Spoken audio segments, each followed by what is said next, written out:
to volatility and global economy. Countries are repositioning themselves around industrial capacity, energy security, critical minerals, technologies, and regional market access. Our total merchandise, colleagues, between our two countries amounts to around 617 million US dollars. These are 2024 numbers. And South Africa has the lion's share of that for the moment, President Ruto. We export $567 million to Kenya, and in return, as South Africa, we import $50 million. Ladies and gentlemen, you would be aware that the South African export basket, however, is composed of both raw materials, intermediates and finished products in the automotive, steel, petroleum and machinery sectors. Kenya, on the other hand, exports flowers, precious stones, machinery, spices and vegetables to us. That's why we are so healthy. We eat Kenyan vegetables. We must, in taking consideration of the trade patterns, strive to deepen our trade and investment relationship in a way that diversifies our economic partnership while narrowing the trade deficit I discussed earlier. So we're not shy as South Africa of narrowing the trade deficit as long as we grow the overall trade. As organized business, we are firm of the view that the building blocks of penetrating global markets lies very much in increased bilateral and indeed regional trade and investment. Where do the sectorial opportunities lie? In no particular order of preference, in agro-processing, manufacturing, financial services, technology and innovation, and dare I incur the wrath of my sector, let me add pharmaceuticals to that as well. Now, it's no coincidence that I think we have, just speaking of the pharmaceutical sector, the pandemic preparedness champion of the continent, President Ramaphosa, and the AU pharmaceutical localization champion of the continent in President Ruto. Now, the two together are overwhelmingly powerful, and I think the fact that you're meeting here today presents a significant opportunity for the pharmaceutical sector. Now, let me make the point quite strongly that the trade between our economies is underweight at this point in time, but has significant room to grow. It should concern all of us that despite the Africa Continental Free Trade Area, the AfCFTA and the TFTA, we have not capitalized on lower trade and investment barriers.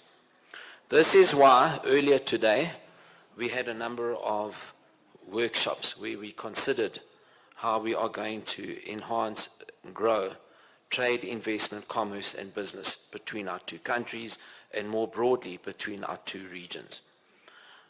I'm not going to go through the detail of this because it will all be subject to public record, but we looked at this in three clusters. The first is agricultural value chains and cross-border trade. We grappled with the many market paradoxes and supply dynamics, such as, for example, Kenya is a top milk producer, yet its demand exceeds supply. South Africa, on the other hand, leads the continent in milk production. We considered export profiles in agro-processing and looked at where these complementarities lie.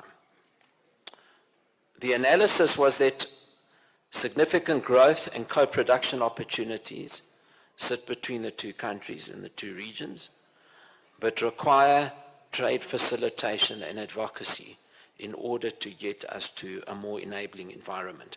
So that was the first working group. The second covered manufacturing value chains, trade and investment. And here there was an overwhelming feeling that we need greater attention to regulatory and policy alignment. In fact, if I'm going to leave any soundbite from today, it should be that our industrial ambitions on the continent need to be matched with regulatory speed, and South Africa and Kenya can take the lead on that. Infrastructure and supply chain integration was a subject of extensive discussion, and strategic focus needs to be placed on co-investing in critical infrastructure, deepening industrial value chains and sharing value chains, for example, in the automotive sector. Our markets are inefficient, and we need greater attention and focus on market efficiency, and also how do we leverage the FTA through aggregated volumes. Aggregated volumes naturally will give us an opportunity to do, I know, something that President Ramaphosa is very passionate about, which is pooled procurement on the continent. In fact, he did that in 2020 at the outbreak of COVID. Now, let me start ending off, because my brief and my mandate was to say, well, how do we take, as organized business together with our governments, how do we take these discussions forward? And I'm going to just highlight 4 or 5 very brief points. The first is we need to address the barriers to entry. President Ruto, I liked what you said 2 weeks ago in Nairobi when you hosted us with the other 37 heads of state. You were very frank. You said, I'm not interested in long speeches.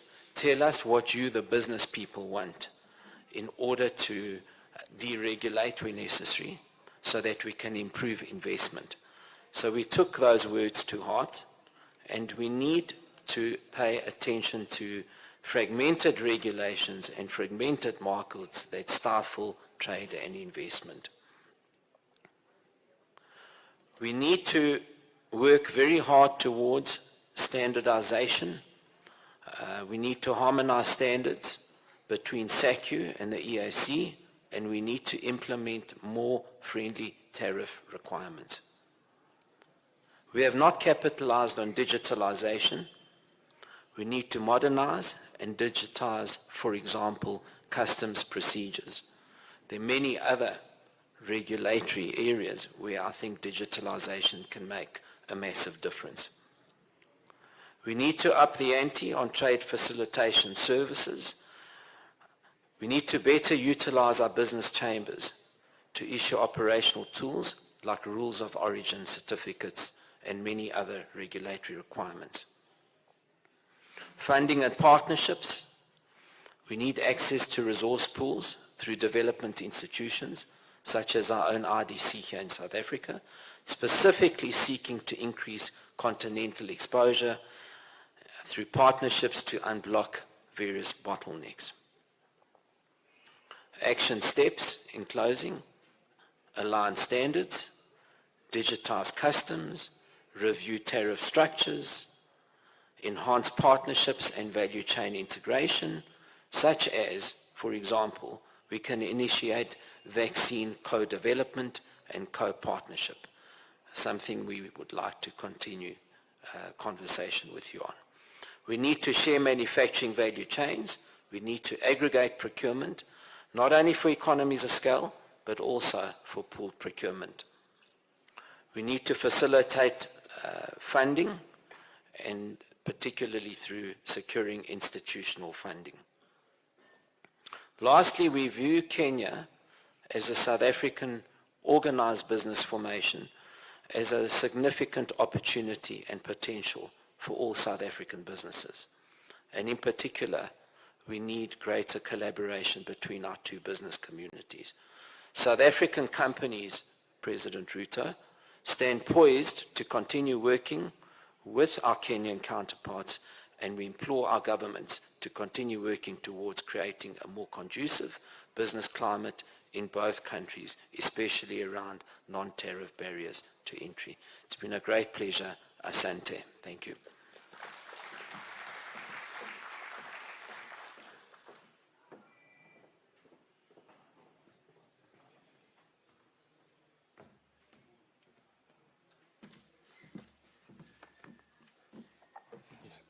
Your Excellencies,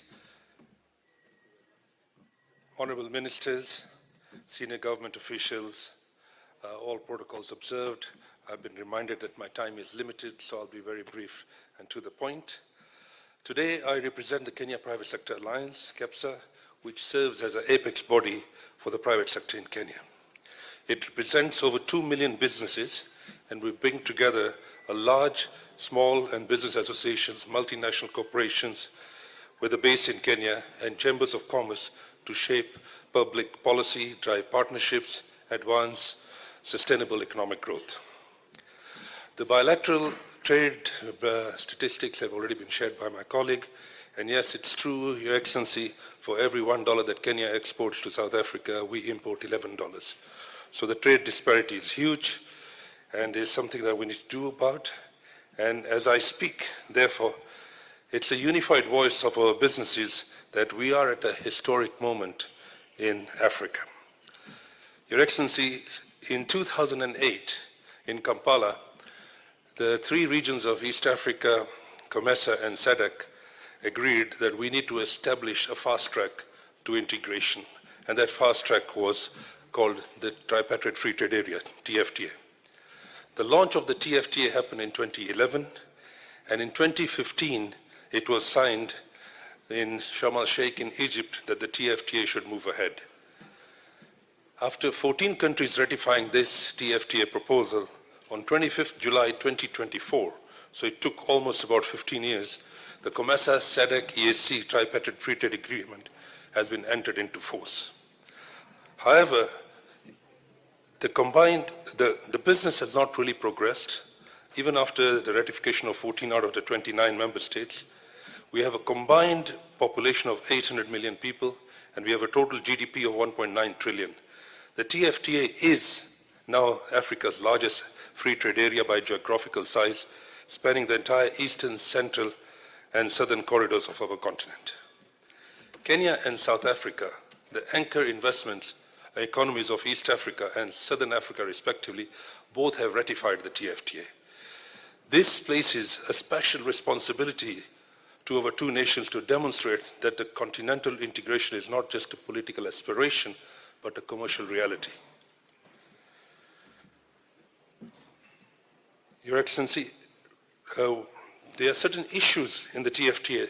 90% of the tariff book has been agreed upon, but there are certain issues on the rules of origin, which I'm sure bilaterally the two countries today can agree that we should move ahead so that we can actually show leadership on the continent, because the TFTA is the building block towards the continental free trade area, which, as we all know, is a huge opportunity, $3.5 trillion economy, 55 countries, and 1.4 billion people on the continent. So it's something that we should not ignore, and we should fast track that integration using the TFTA. So let me just therefore, in essence of time, outline three concrete actions that KEPSA calls for both governments to deliver within the next 90 days. First, operationalize the MOUs that are already signed and have been concluded. The Quality Infrastructure and Trade Facilitation MOU, signed between Kenya Bureau of Standards and SABS. This was signed on the 30th of April 2026 as a baseline harmonization instrument. The Maritime Cooperation MOU and the TIVET MOU must follow. These directly access the non-tariff barriers and the capacity gaps that currently restrict trade. Second, convene a joint technical working group under the TFTA relevant MOUs within 90 days for signature. The meeting minutes of the bilateral agreements should follow with the JT working group and look at all the recurrent bottlenecks. Third is expedite the customs mutual assistance agreement, and we understand SARS requires up to 6 weeks for processing time, and we ask the KRA and SARS to hold technical side meetings and even a side conversation to finalize this instrument.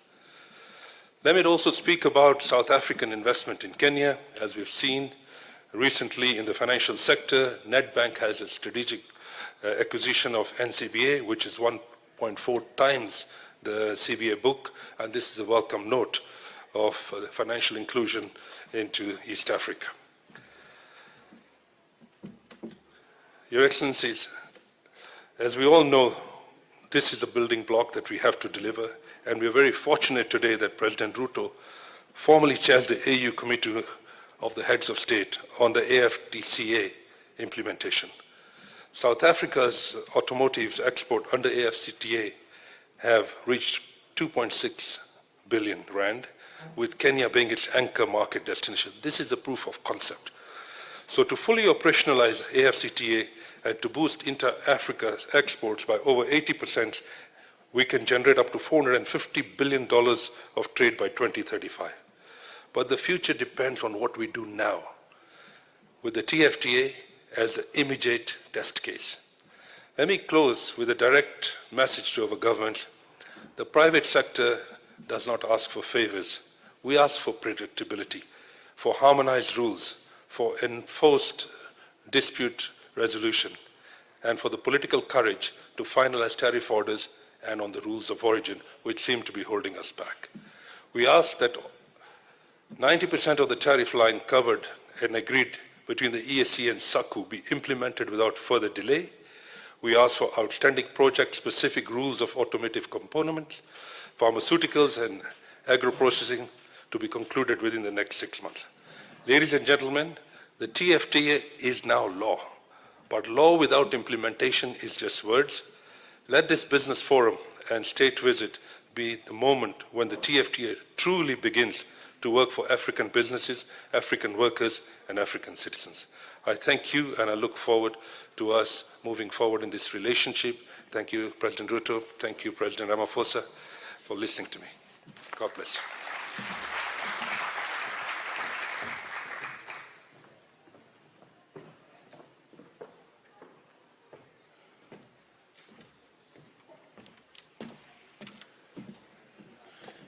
Thank you very much to the two CEOs for your insights and commitment to continue to work with government to resolve some of the bottlenecks in your industries. Indeed, law will become a lived reality with this business forum. I would now like to invite Honorable Lee Kinyanjui, Kenya's Cabinet Secretary for Investment, Trade and Industry, to give his remarks. I hope I have not butchered your surname.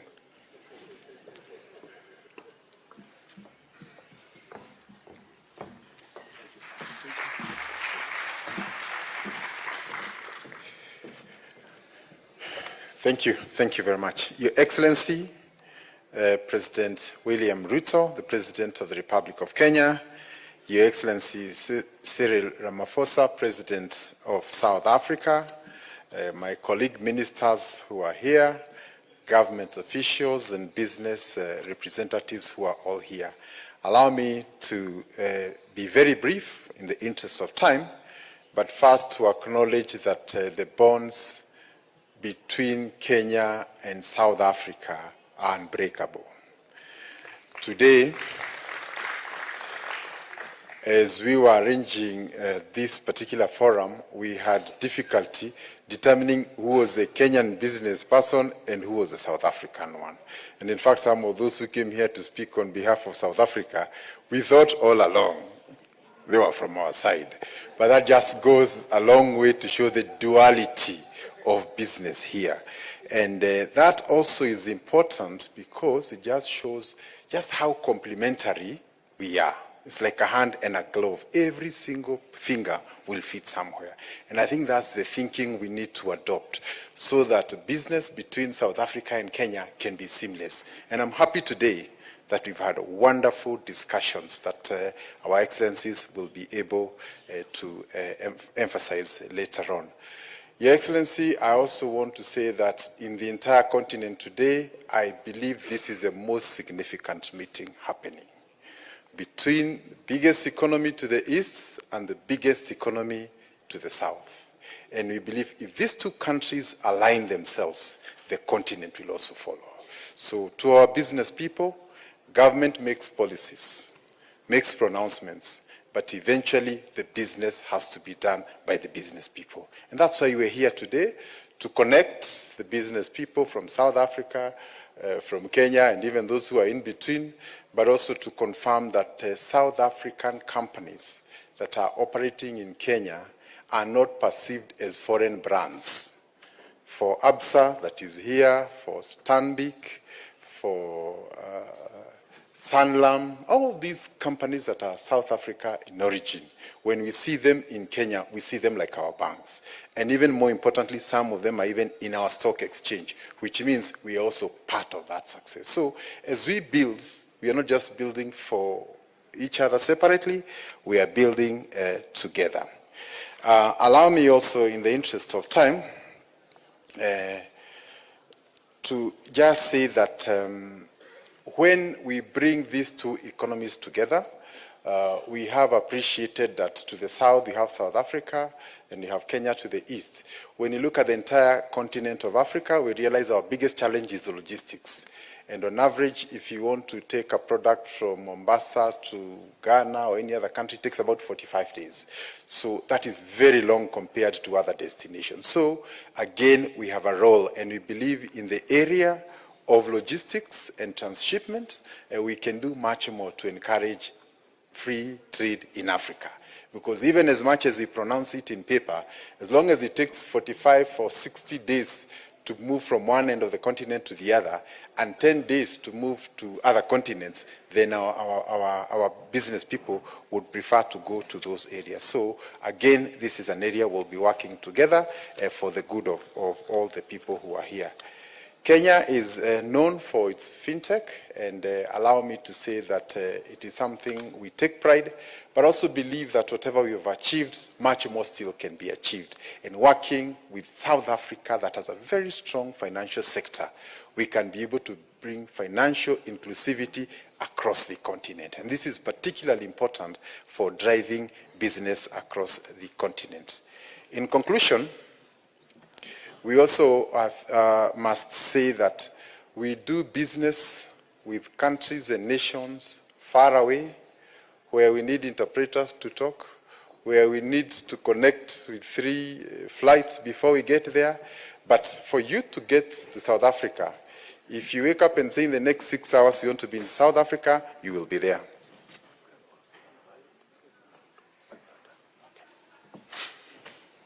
So the connectivity between Kenya and South Africa is the highest in the continent.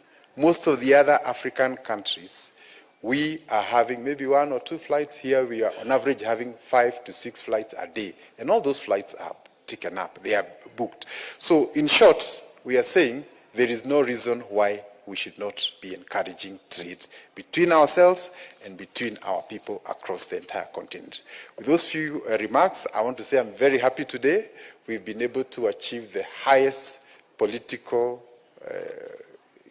approval that we would ever get. And I believe the rest is now for us in government, those of us who have roles to play, and also for the business people to work. With those few comments, allow me to request you to be upstanding as we invite His Excellency, Dr. William Samoei Ruto, to address you. I welcome you, Your Excellency. Round of applause, please.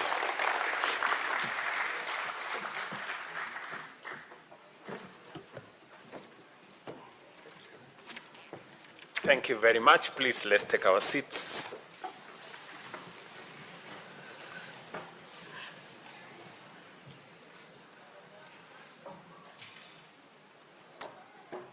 Your Excellency, my brother President Cyril Ramaphosa, he just explained to me that the correct pronunciation is not what everybody else has been saying. It is Ramaphosa. And I hope members of my delegation have picked it up. Listening to the good people that spoke here, especially those from the private sector, I was finding it difficult whether they were making requests or giving us instructions. Your Excellency, Mr. President, distinguished government officials, esteemed business leaders, ladies and gentlemen, it is a privilege for me to join you in this joint business forum between Kenya and South Africa, a gathering that reflects both the deepening bond between our two nations and our shared resolve to shape Africa's economic future through partnership, enterprise, and integration. I'm informed that today's engagement have been candid, rich, and forward-looking. My hope is that we leave here with concrete opportunities. We've had good intentions, but we must consolidate them into deals. From where I sit, I see two complementary economies with combined power to drive Africa's transformation. Kenya and South Africa stand among our continent's foremost economic anchors.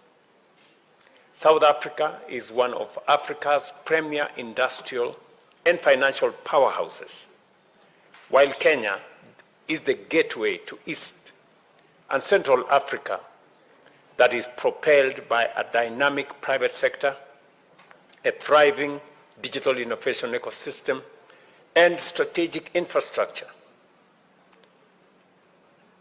Our partnership advances steadily across trade, investment, tourism, aviation, and most importantly, manufacturing, financial services, ICT, and logistics. Today, more than 60 South African companies operate in Kenya, in the banking sector, in insurance, retail, manufacturing, telecommunication, infrastructure, and some of them in real estate. South Africa remains among the leading sources of foreign direct investment in Kenya, even as Kenyan enterprises increasingly venture south in search of new markets and partnerships.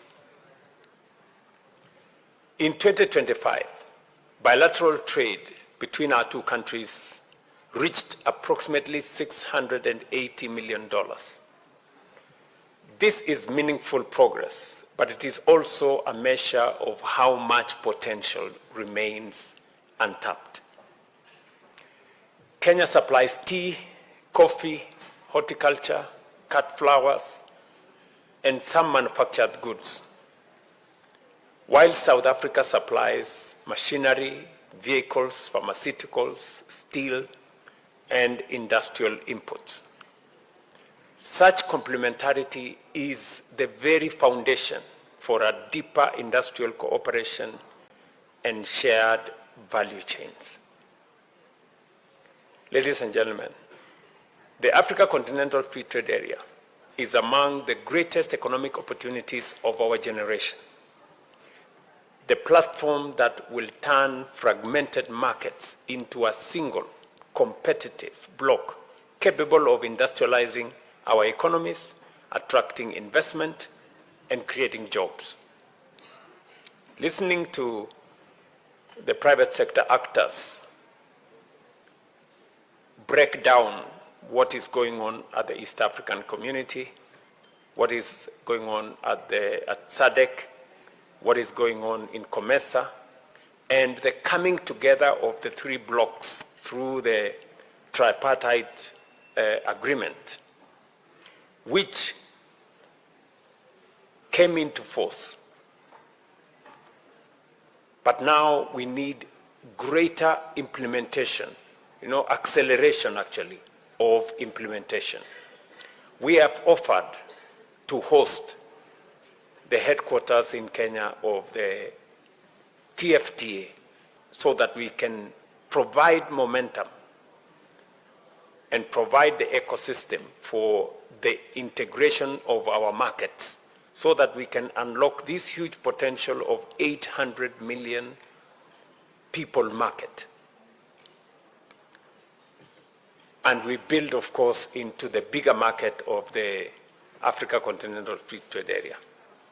Yet, intra-Africa trade remains far below global average. We've been given numbers here. Intra-Asian trade is at close to 60. Intra-European trade is close to 70. Intra-African trade is at 17. The region that has progressed the most in intra-regional trade is the East African community. But we're still way below where we should be.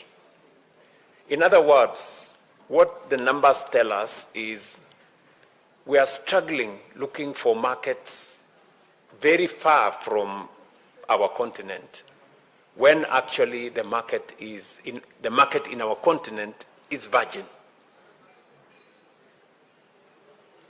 But the intra-Africa trade deficit remains far below the global average, as I have said, and that is precisely why partnerships such as ours between Kenya and South Africa matters.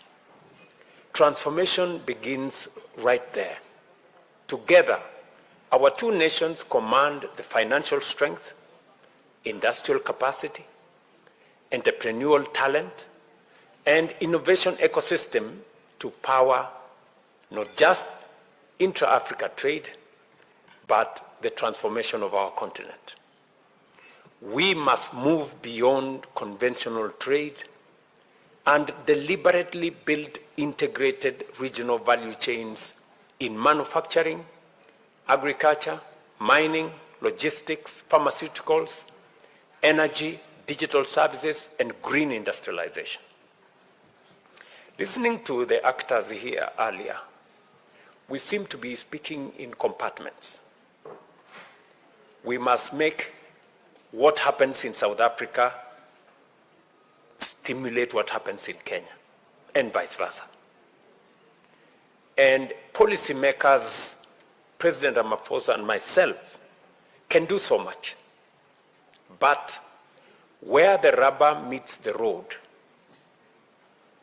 is at the business level. You are the people who can move numbers. You are the people who can move figures. Changing these figures requires the private sector. And that is why on a state visit like this, it doesn't end with government. We have made it deliberate and intentional that after we have signed all the MOUs, we have agreed on all the policy frameworks, the private sector must be the engine that brings the MOUs, the policies into reality. And I want to say I commend the steady cooperation under our Joint Commission for Cooperation and Joint Trade Committee, which remain vital platforms for resolving trade matters and advancing our shared agenda. We must now ensure full implementation of their outcome so that businesses and investors feel tangible benefits. Today's discussions reveal opportunity across every strategic sector. In manufacturing, Kenya's industrial parks, special economic zones, and export processing zones offer ready platforms for regional partnerships, serving African markets under the Africa Continental Free Trade Area. South Africa's strength in automotive production, pharmaceuticals, mining, chemicals, and steel complement Kenya's rise as a regional production and logistics hub. Let us collaborate boldly in the automotive assembly, mineral beneficiation, agro-processing, and green manufacturing. There are real and tangible opportunities there. In agriculture, our strengths are remarkably complementary. Kenya, a global leader in tea, horticulture, fresh produce, and dairy. South Africa, a master of food processing, logistics, and retail. This is complementary. Africa cannot keep spending billions in importing food while our own farmers and agro-industries stand ready to feed the continent. We must invest decisively in agro-processing, cold chain logistics, irrigation, packaging, and supply chains that connect African producers to African markets. Your Excellencies, Kenya and South Africa are also poised to shape Africa's digital future. Kenya leads the continent in fintech, mobile money, and digital financial inclusion, while South Africa hosts one of Africa's most sophisticated capital markets. Together, we can pioneer partnerships in artificial intelligence, cybersecurity, digital infrastructure, e-commerce, and cross-border payments. You already know that we have the Pan-African payment settlement system that can help business people across our continent not to be stuck with foreign exchange, challenges. That you can be paid in whatever currency, so long as our central banks are connected through the Pan-African payment system that is underwritten by Afreximbank. These are avenues that make trade, business, and enterprises move faster. Kenya is fast becoming a premier destination for global business services and business process outsourcing. With a young, educated, English-speaking workforce, competitive costs, robust digital infrastructure, and a time zoning bridging Europe, the Middle East, and Africa, Kenya is an ideal platform for scalable service delivery. I invite South African and multinational enterprises to make Kenya their regional global business service hub, uniting talent, technology, and market access under one competitive ecosystem. Infrastructure and connectivity remain central to unlocking intra-African trade. Kenya's port of Mombasa and the Lamu Port South Sudan-Ethiopia transport corridor link East Africa and Central Africa to global markets, while South Africa's world-class ports in Durban, Cape Town, Nkura, and Richards Bay anchor trade across the South.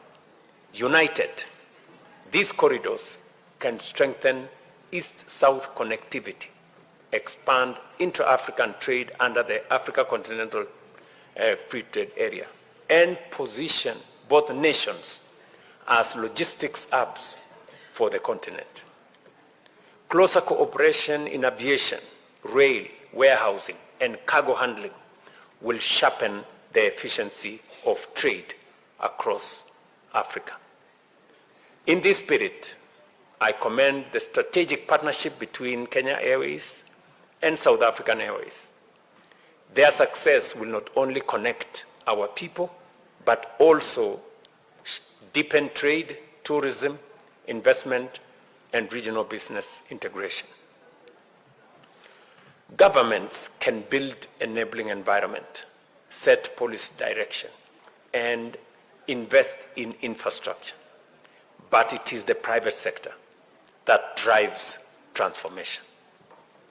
Africa's future will be written by bold entrepreneurs, innovative firms, and strategic investors willing to back the continent's long-term promise.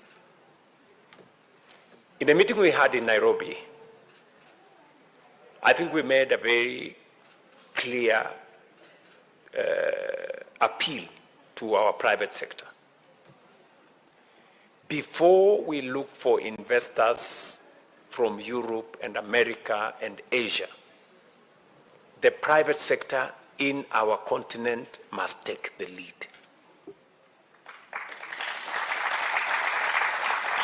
Yes.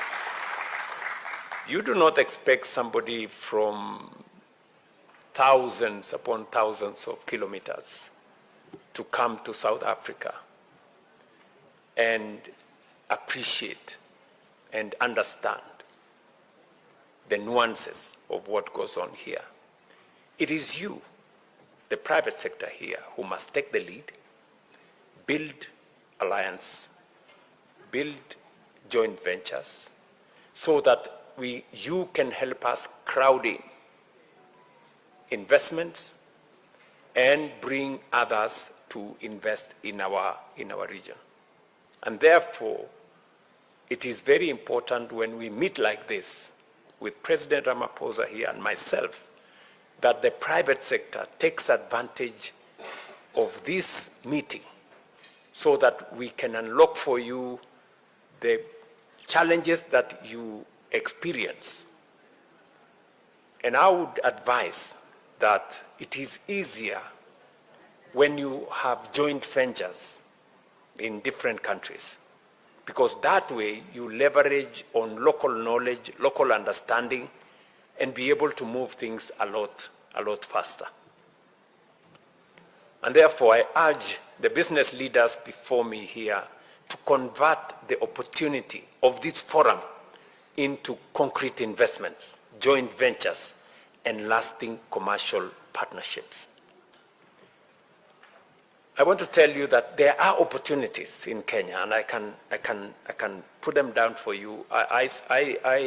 This good man from Standard Bank spoke, for Kenya better than I could. Yeah? On what the opportunities are, on where the momentum is. And therefore, it is very important as we build the infrastructure for the public, we want to make it a public-private partnership. I will give you maybe 2 or 3 examples. We now have a big program on transport and logistics. We are building a new airport. We're investing on a railway to connect Kenya to DRC. We have a big program on road infrastructure, about 28,000 kilometers of road and tarmac. And that is going to cost us anywhere between 10 and 15 billion dollars. These are opportunities. You know, whenever we have opportunities like this, we have Chinese companies and companies from elsewhere. Why not South African companies? We have partnerships. Some of the roads are toll roads. You know, these are investable pieces of infrastructure. You people must find the correct frameworks between the private sector here and the private sector in Kenya to take advantage of these opportunities. We have a program to generate an extra 10,000 megawatts of energy. We have a power purchase agreement. This is an opportunity for investment. South Africa has very deep financial pockets. You can invest some of that money in these pieces of infrastructure.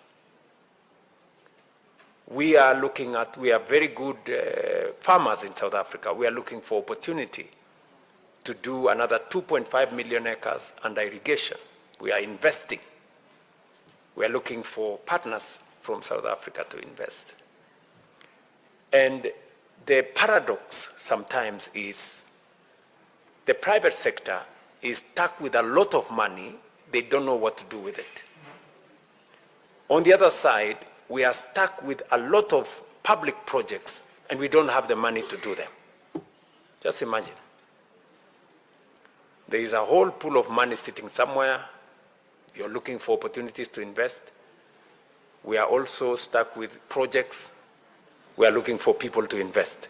That nexus and connection, it is for you in the private sector to work with us, and that is why, for example, in Kenya, we have set up the National Infrastructure Fund that will now provide an opportunity for the private sector and the public sector to co-invest in projects that are commercially viable, even though they are public projects.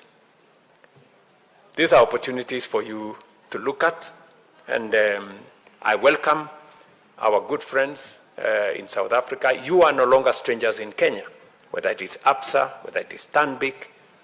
You people already have networks in Kenya, and we want to work with you so that we can have a win-win outcome. And we will continue to eliminate the barriers that impede trade between our two countries. Let me conclude by saying Kenya remains firmly committed to its investors through reforms that ease doing business, strengthen investor protection, accelerate industrialization, and deepen regional integration. We are investing heavily in agriculture, renewable energy, affordable housing, industrial parks, and the digital economy to stand as a globally competitive destination and the gateway to the wider East and Central Africa. And we want to welcome South Africa to build with us this ecosystem. We also recognize the strategic value of closer collaboration among Africa's financial institutions, development finance institutions, pension funds, sovereign wealth funds, and private equity firms in mobilizing long-term capital.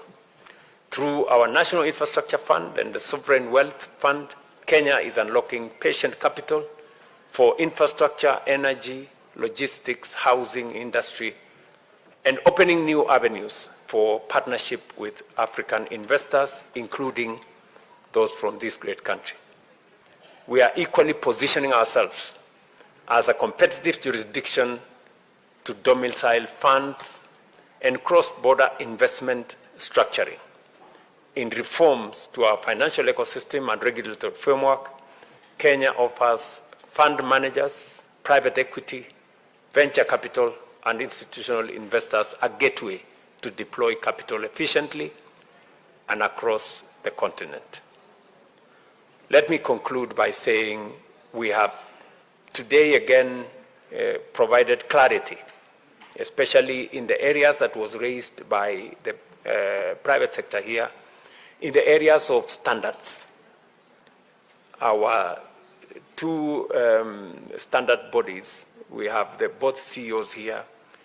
We clarified in a subsequent MOU how we are going to have clarity in standardizing the whole system so that we have equity. We have also agreed on how we are going to work with our institutions of higher learning so that again we can deal with the issue of recognition of qualifications, so that again the skills challenge that the gentleman Chate was talking about, we can again align that so that we can have mutual recognition of qualifications, both in Kenya and South Africa. And again, with President Ramaphosa, we did sign off an MOU today to exactly align ourselves around that. And we will continue to identify with your support and with your partnership areas that are still require some fine-tuning so that we can make it easier for all of us to be partners and to create a much more seamless connectivity between our private sector and also all the other things that help us do better business together. With those many remarks, thank you very much. Welcome to Nairobi. We will keep looking at what opportunities are there. Asante sana.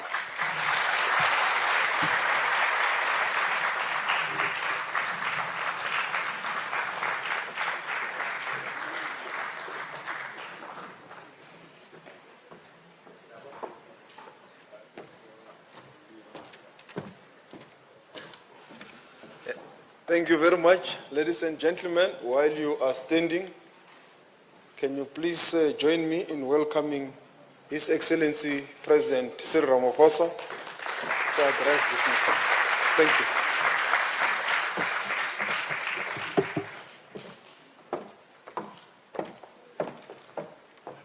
Let's be seated, please.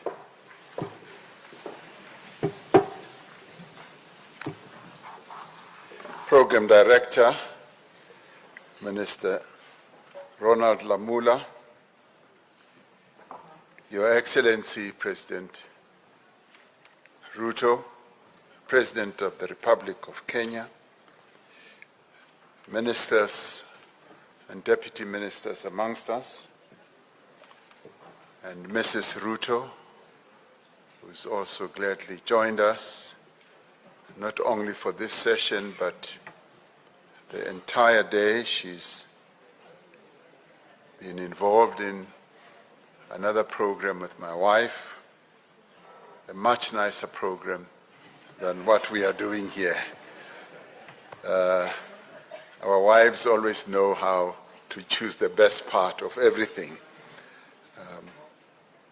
Business leaders who are here and our high commissioners, and all of you ladies and gentlemen. I always look forward to engaging with the private sector, and I look forward to it because I enjoy very much the smells that I identify as I walk into any meeting with the private sector. Not perfume, not odor smells, but the smell of money. And now as I stand here, I can see many of you.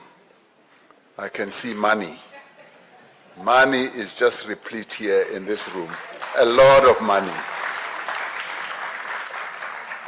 So it is indeed a great pleasure, but it is also a greater pleasure to speak after my brother, President Ruto, who spent quite a considerable amount of time with me in a tete-a-tete in the morning, where we traversed a number of issues and where we could both feel the bond at our level becoming stronger and stronger. And I'd like to thank him for having set aside time to come to South Africa on this visit so that we can strengthen the bonds, of course, not only between us, but also between our two governments and our two nations, and by so doing also strengthening the bonds amongst our two economies. So it is a pleasure to address this Africa-Kenya Business Forum and to welcome the Kenyan delegation to South Africa as well. Your presence here also shows the value that you place on the partnership that has been crafted between South Africa and Kenya. And this is an old partnership. It's also a very strategic partnership, a strategic partnership that has its roots in the past when South Africa or South Africans were fighting for their freedom. It was Kenya, amongst many other nations, that raised its voice to support our freedom when others shunned the struggle that we had waged. Kenya was amongst those that were firm and clear that the people of South Africa must attain their freedom.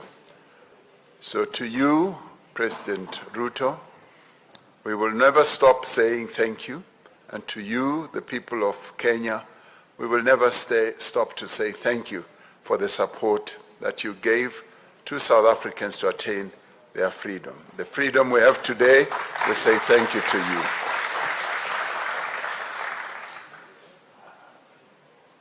This gathering reflects the growing strength in many, many ways of a partnership that is founded on very strong values, mutual trust, and a common vision for our continent's future.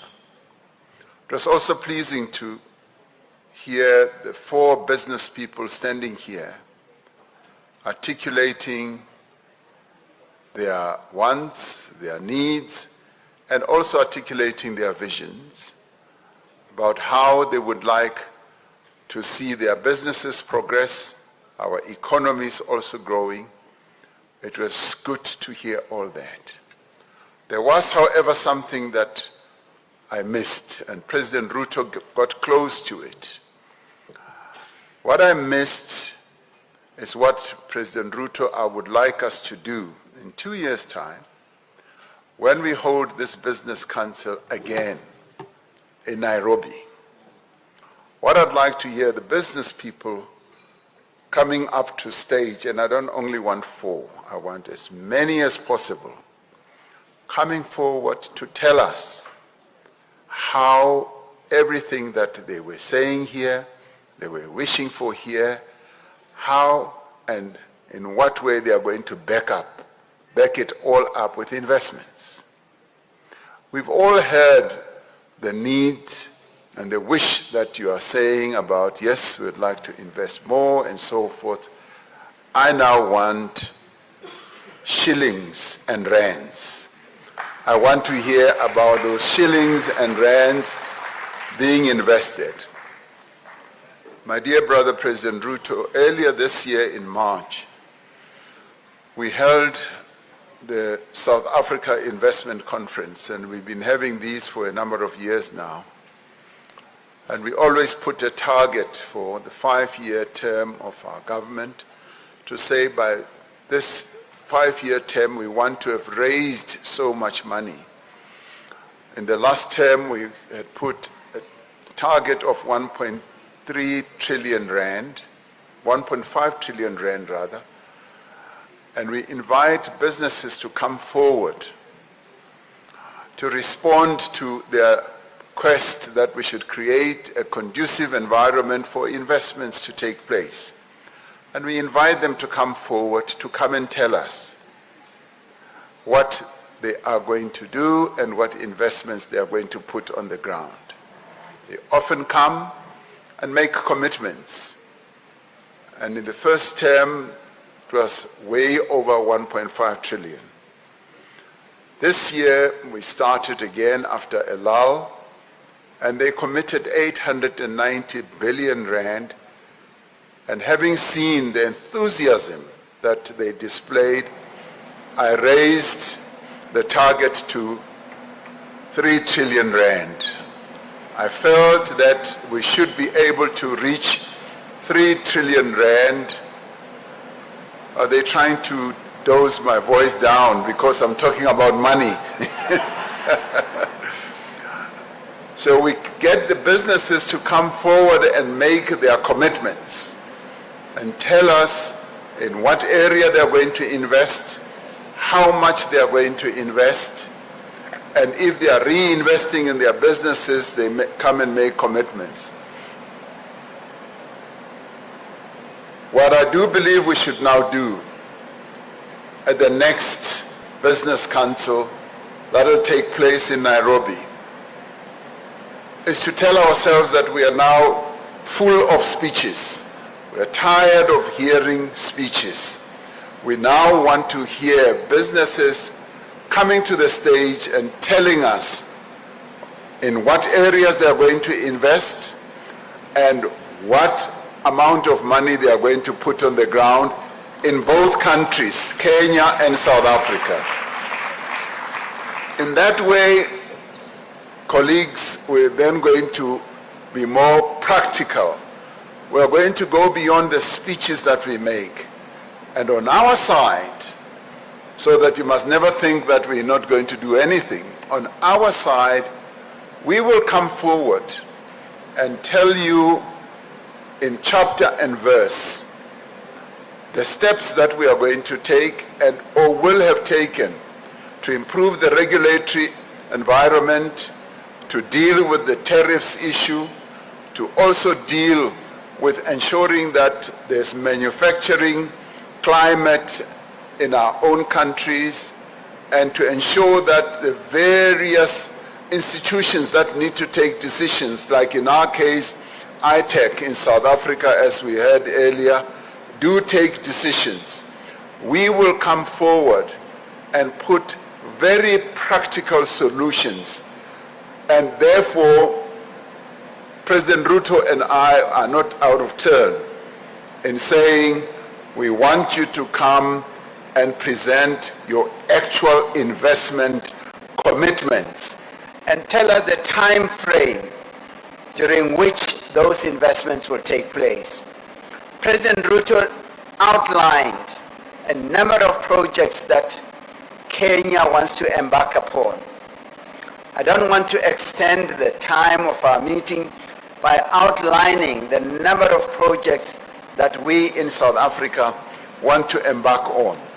We've been working on a number of reforms that have had to do with our electricity generation, and we've moved our country away from load shedding.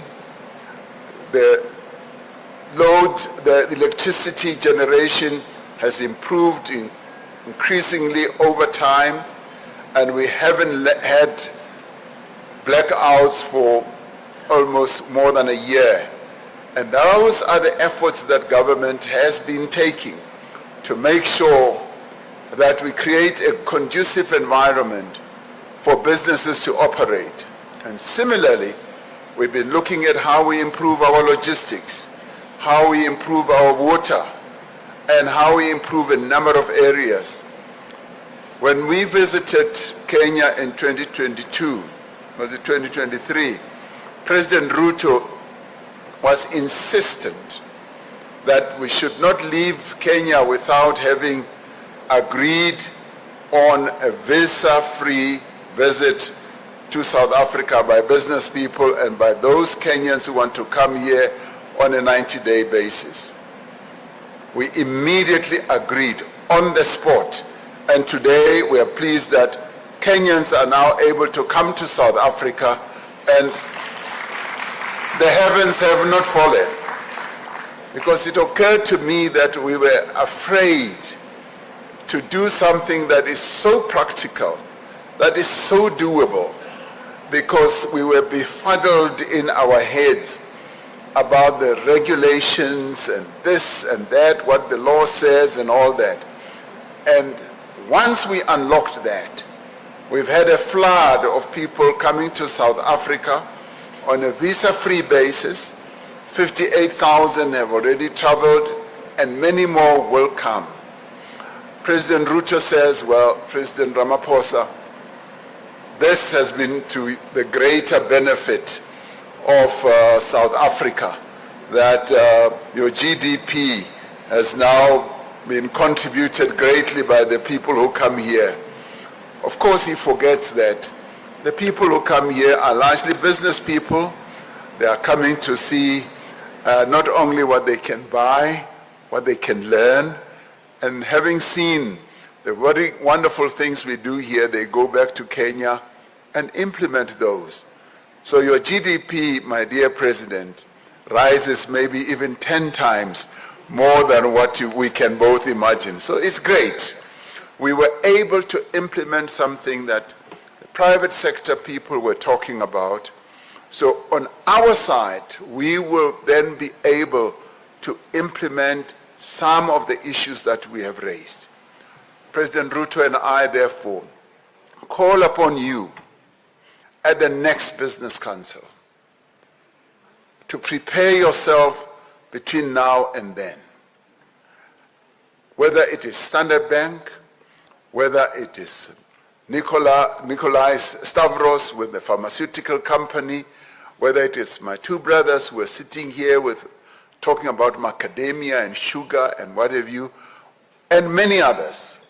I would want to see you come forward and tell us what investments you're going to make in the two countries, to make sure that we live up to the powerhouses of the two economies. Kenya is a powerhouse in East Africa. South Africa is a powerhouse in Southern Africa. And together, we become a greater powerhouse on our continent, taking advantage of the Africa Continental Free Trade Area. President Ruto has correctly said, this Africa Continental Free Trade Area gives us all on the African continent an historic and unprecedented opportunity to make sure that we trade with each other, to make sure that we create business opportunities on a free tariff basis. When I know as a businessman that I can go and sell something in Egypt, something that I make in Cameroon, and the movement of what I sell is going to be facilitated by this trade agreement, that should boost my business opportunities. And when we know that, the payment systems are uniquely African and can be utilized for enhancing the businesses. So the Africa Continental Free Trade Area is the best thing after the formation of the AU. It is the best thing that our continent has come up with. It has created the greatest opportunity. The one other great opportunity we created was what Mr. Stavros was talking about earlier, the pharmaceuticals, particularly vaccines. When COVID happened, we were caught almost blindsided.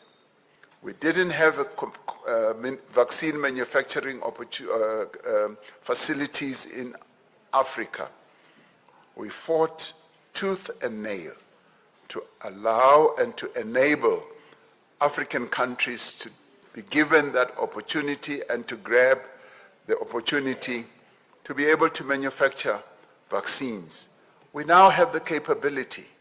That is another great opportunity that collectively that we fought for. Kenya was in the lead, South Africa was in the lead, and a number of other countries were in the lead to open space and opportunity for entrepreneurs to come forward and begin to do business, to make money, so that we grow our continent together.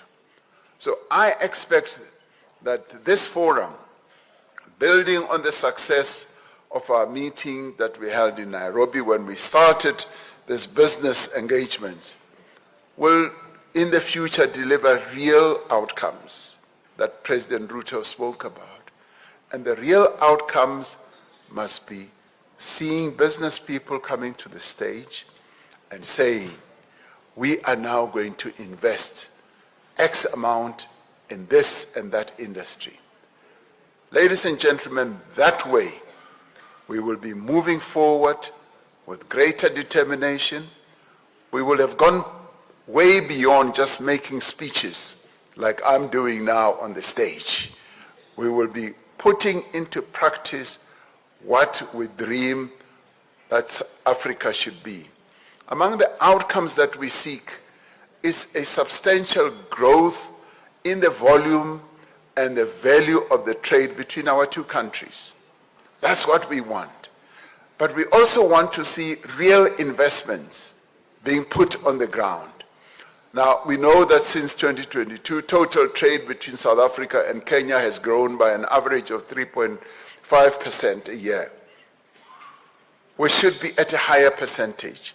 Kenya remains, in our case, South Africa's largest trading partner on the continent outside the South African development community. But we want to see much more trading happening between the two countries that will be mutually beneficial, where the deficit is also brought down, where we find ways and practical ways of bringing down the deficit. Earlier during our talks, we spoke about how, for instance, we should allow more and more Kenyan tea to come into South Africa. And because Kenya had imposed a tariff on our steel, we in South Africa thought that we were going to reciprocate by putting barriers on the tea that should come to South Africa. And earlier today we said, no, let's stop this nonsense. Let's bring down the deficit between us. I mean, it's not comparable that there should be that type of reciprocation. We should not act like some big countries in the world that try to punish, other countries because of a disparity just in tariffs. So we said that must now be removed. We cannot have a reciprocation on steel and tea. Tea that is grown by small-scale farmers in Kenya. And I'm saying to my people, let's have a heart. Let's allow tea from Kenya to come here in South Africa. Now, our country continues to import products, services, and technology and skills from Kenya. Now, we want to see much more. As I said, I'm a tea lover. I want to drink much more tea from Kenya. So South Africa, don't create a barrier for my tea, please. I want my tea to come here. The second outcome that we want is investment, precisely the matter I've been talking about. But it should be investment on both sides. Kenyan companies have invested in a number of projects in South Africa, 11 projects, I'm told, that are worth $283 million US. And South African companies have invested in 96 projects in Kenya, and that represents about $2 billion. It is not only the private sector that has backed our economies at that level. We've also got financial institutions that have contributed a great deal and have funded many of these projects. But I'd like more business people on both sides to be investing more and more. Earlier, President Ruto was saying there is quite a lot of money in the system, in pension funds, and a number of other sources of money that we should tap into. And what we need a bold private sector. A private sector that has courage. A private sector that is not risk averse. A private sector that partners with government to effect a number of investments.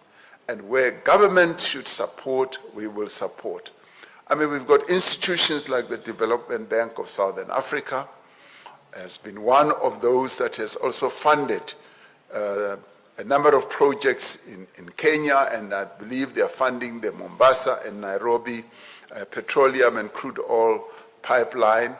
Our development finance institutions are keen to do more to fund a number of catalytic infrastructure projects also in Kenya.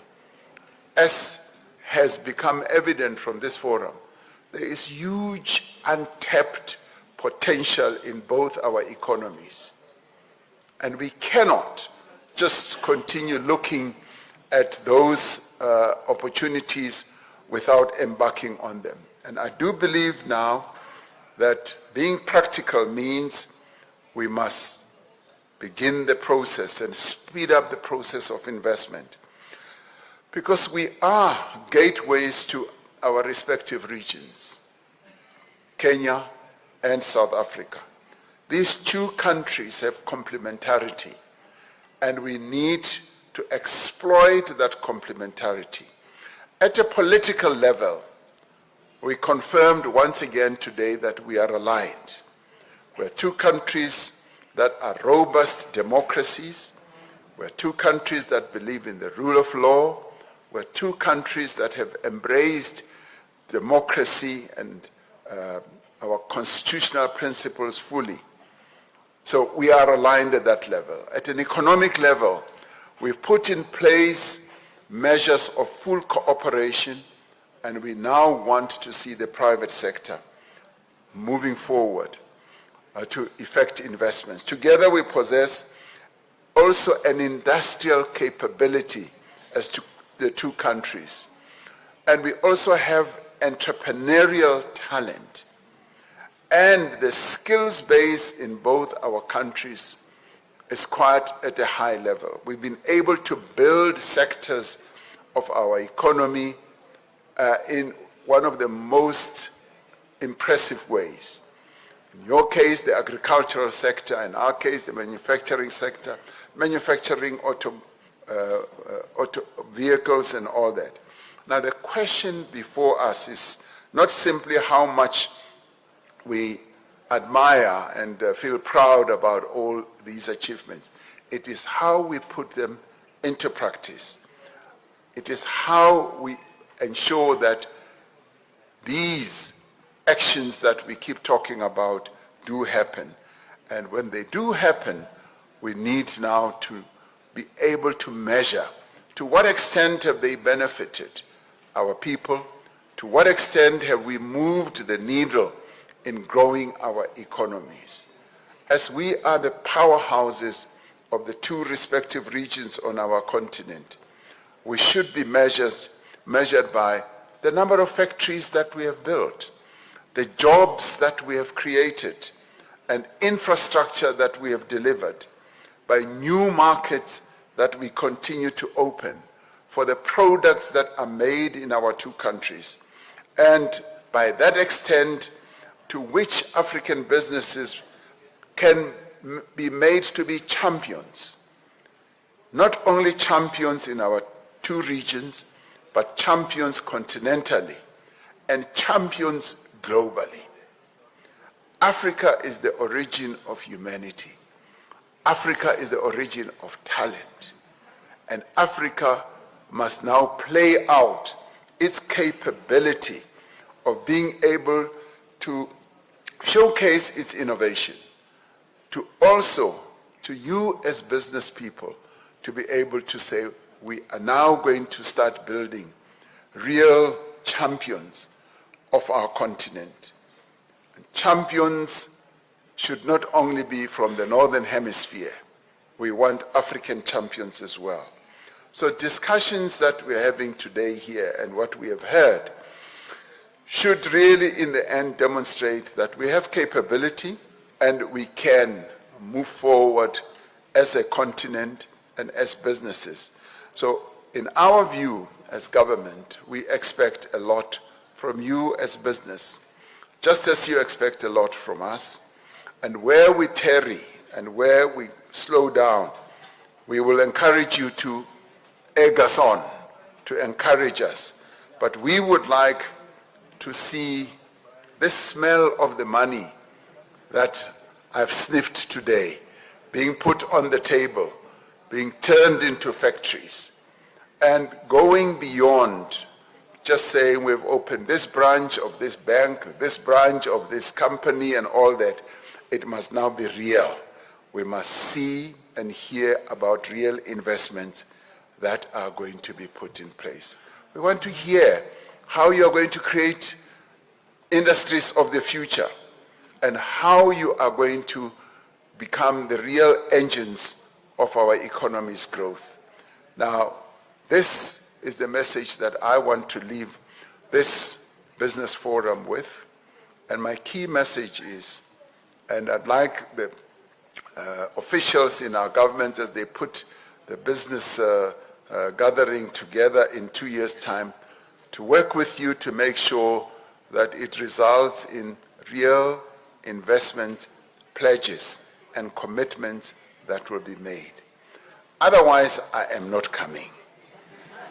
Otherwise, I'll tell President Ruto that my brother, you and I will meet at the airport and I will come back to Pretoria, and I would like to come to Nairobi to hear real commitments for investments.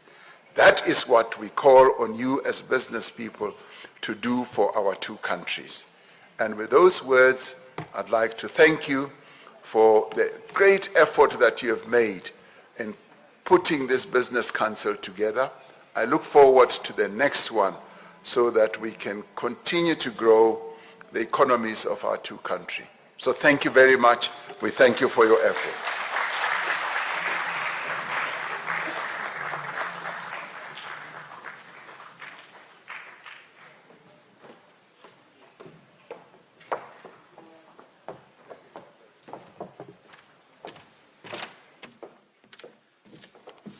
Thank you very much, Your Excellencies, for your addresses.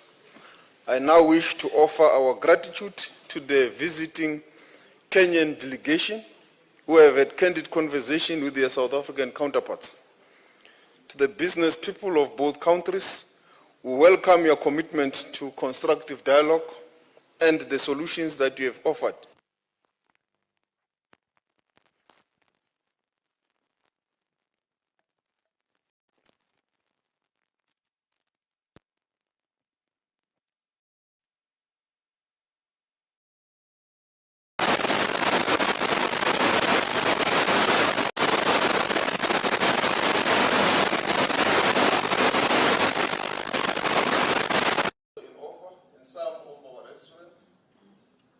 The South African wine is also offered. The dynamic nightlife of dancing Amapiano. This will be real integration. And I can whisper to you that President Ruto will be leaving tonight. So there will be no protocols that can hold you. Ladies and gentlemen, we have now come to the end of the business forum. I will now invite you to stand as the two heads of state.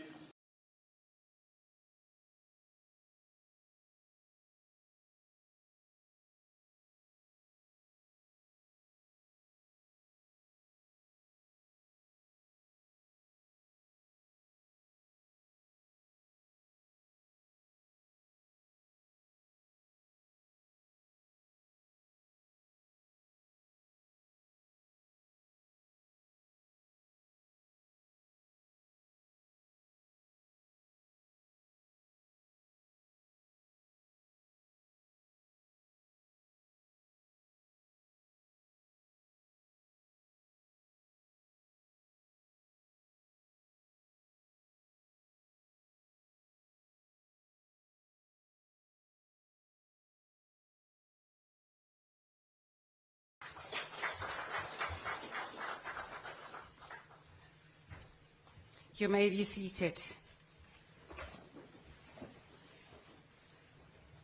Your Excellencies, President Ramaphosa and President Ruto, ministers, senior government officials, members of the media, ladies and gentlemen, you are welcome.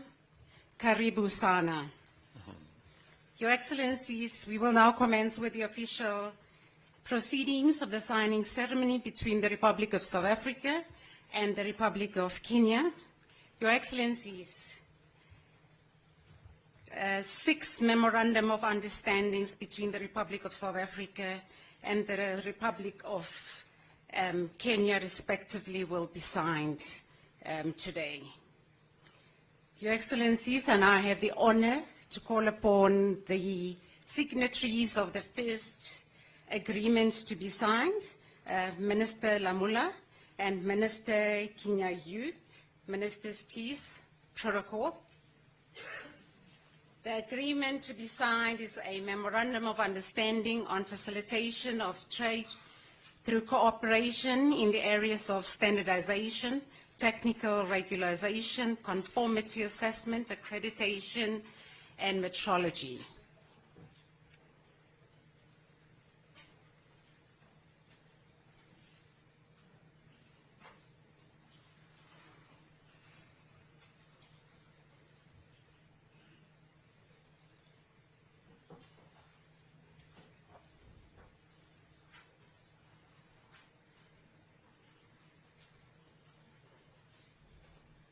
Thank you, Ministers. You may now shake hands and exchange your agreements.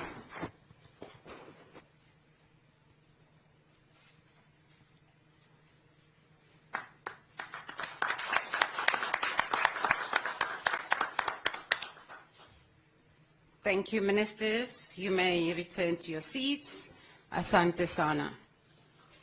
Your Excellencies, the second agreement to be signed, I call upon Minister Creasy and Minister Joho to sign a memorandum of understanding in shipping and maritime cooperation.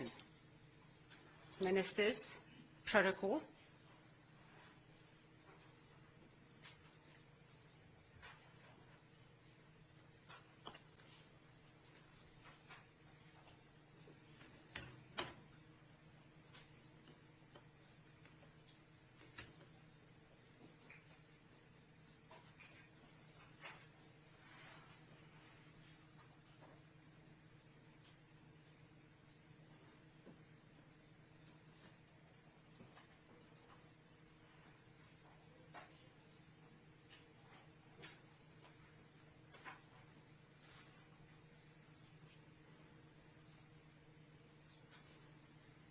Thank you, Ministers.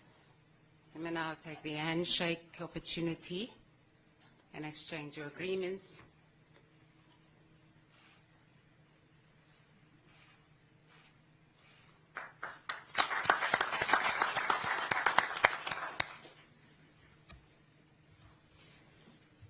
Your Excellencies, I have the honor to request Minister Lamula again and Minister Cheptumo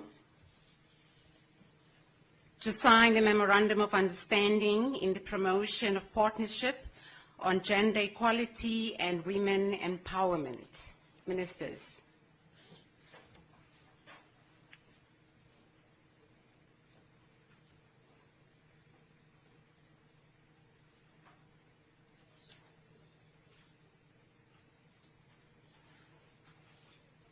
Please exchange protocol.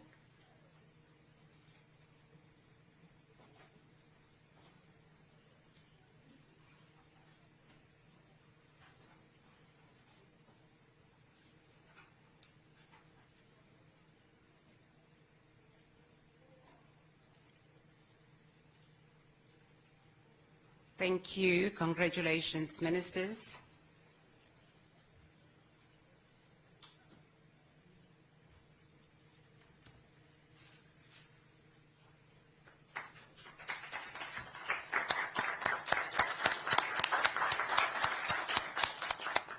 You may return to your seats. Thank you. Asante sana.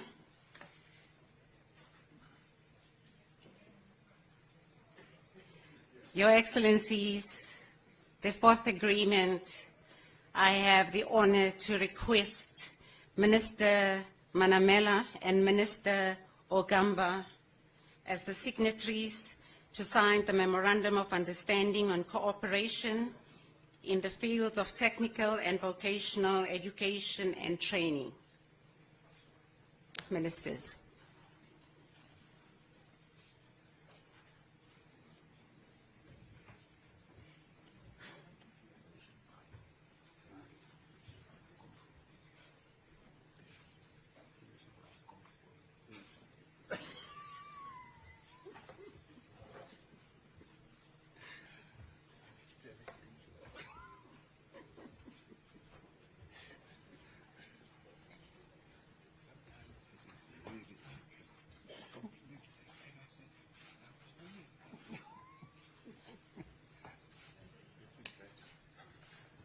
Thank you and congratulations, Ministers. The handshake, thank you.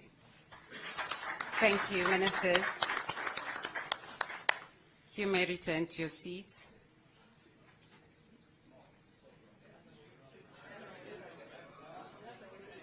Exchange of the agreements, yes.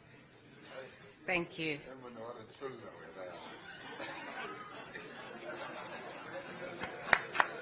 Thank you. Congratulations, Ministers. Protocol. Your Excellencies,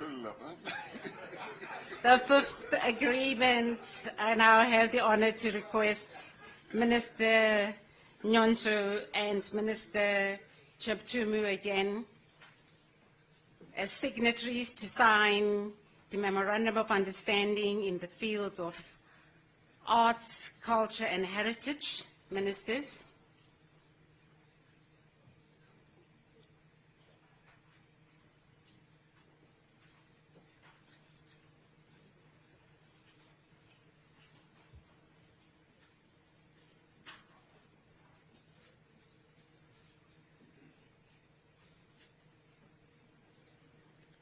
Protocol exchange the agreements.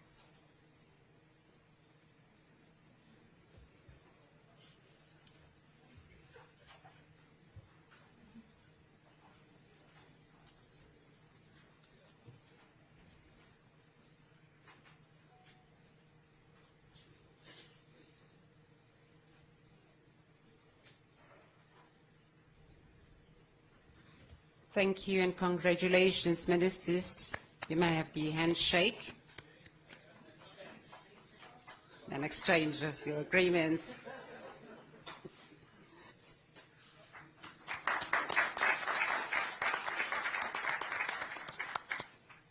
Thank you, ministers. Your Excellencies, I respectfully ask Minister Noncho to remain again as a signatory to the last agreement with Minister Joko. And this is the agreement, Memorandum of Understanding in the field of sports and recreation. Ministers.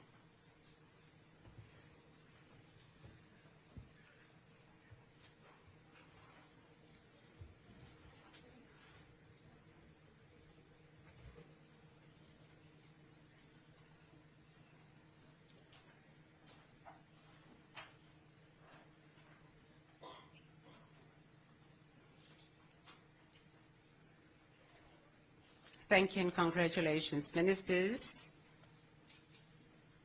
You may exchange and the handshake.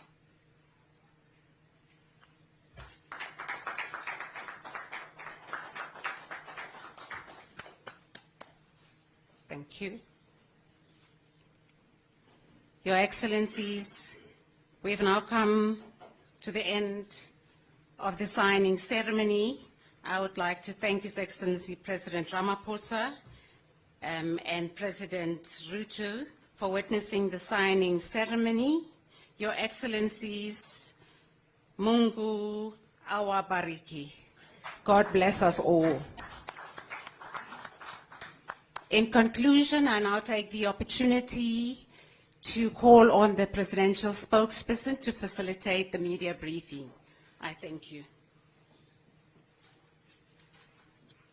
Thank you, Ambassador. Your Excellencies, Ministers, ladies and gentlemen of the media, we will now kick off with the media briefing, starting with President Ramaphosa delivering his remarks. In turn, he will invite President Ruto to also deliver his remarks.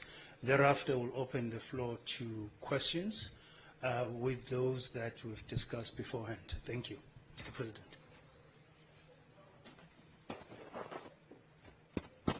Thank you. Is it on?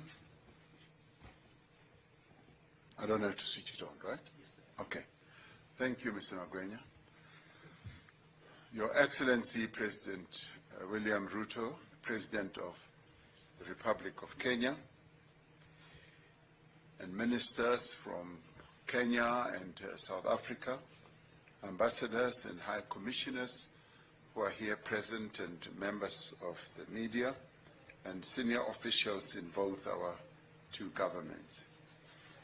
This morning we were privileged to warmly welcome His Excellency President Ruto and Mrs. Rachel Ruto, together with my wife, who have accompanied or who are accompanied by the delegation from Kenya. Our countries enjoy long-standing ties of friendship, solidarity, and cooperation over many years. These ties are rooted in our shared history, our common aspirations for African development, and our mutual commitment to peace, democracy, regional integration, and multilateralism. Kenya remains one of South Africa's most important strategic partners in East Africa and on the continent more broadly. We have just concluded our official engagements, which included a one-on-one meeting and our official talks, whilst the two First Ladies have also had an opportunity to engage with a number of key role players in early childhood development. They visited a center like that in Mamelodi and will be reporting back to us on their experience this morning. Later today, we will address the Kenya-South Africa Business Forum. The memorandum of understanding that have just been signed, as we all witnessed, provide a legal framework to further expand our cooperation, a cooperation that continues to deepen each time our officials and our ministers engage with each other. During our negotiations and exchanges, we extensively reflected on our bilateral relations. We have expressed satisfaction at the current state of our relations, which is coordinated through the Joint Commission for Cooperation at the level of our two foreign ministers. Our economic partnership is one of the most strategic pillars of our bilateral cooperation. Kenya remains South Africa's largest trading partner in East Africa, and it is also an important destination for South African investment on the continent. Leading South African companies have made significant investments in Kenya in sectors such as pharmaceutical services, retail and financial services, information and telecommunications, manufacturing, business services, and infrastructure development. South Africa's development finance institutions, such as the Development Bank of Southern Africa, alongside private financial institutions, are increasingly expanding their footprint in Kenya, particularly in renewable energy, infrastructure, and private sector development. We equally welcome the growing participation of Kenyan businesses in the South African market and the strengthening of commercial linkages between East and Southern Africa. But as South Africa, we want to see more Kenyan businesses investing in our market, and we want to see more Kenyan goods being on the shelves of our country, our shops in South Africa. The African Continental Free Trade Area Agreement provides a very unique opportunity for our two countries to further increase trade relations. In January 2024, I was pleased to witness the first shipment of exports from South Africa to Kenya under the African Continental Free Trade Area Preferential Agreement. President Ruto and I agreed that the Africa Continental Free Trade Area must serve as a catalyst for inclusive growth, industrialization, and job creation for our peoples. It should facilitate development of regional value chains and support African manufacturing and create greater opportunities, particularly for young people, for women, and for entrepreneurs across our continent. Our economic relations are coordinated through the South Africa-Kenya Joint Trade Committee, which met last month. The Joint Trade Committee reaffirmed the importance of promoting a more balanced and a mutually beneficial economic partnership through increased investment, industrial cooperation, skills transfer, technology exchange, and support the value addition and manufacturing in both economies.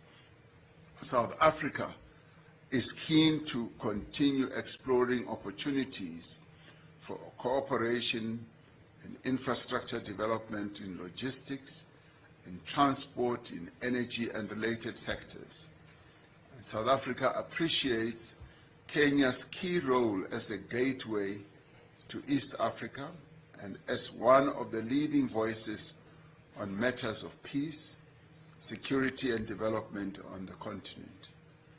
We reaffirmed our shared commitment to strengthening the African Union and its institutions and ensuring that Africa speaks with one voice in addressing continental and global challenges.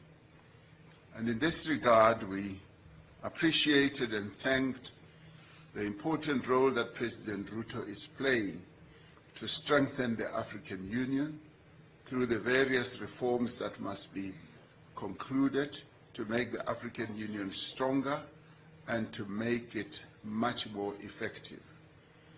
As vibrant democracy with deep constitutional traditions, South Africa and Kenya remain committed to the principles of good governance, of accountability, inclusive development, and the respect of the rule of law.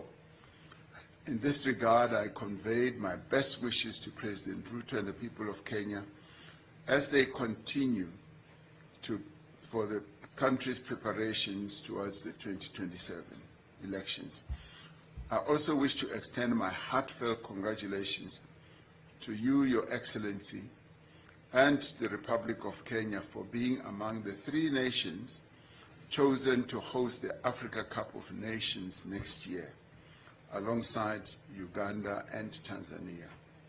This is truly a proud and historic moment for East Africa.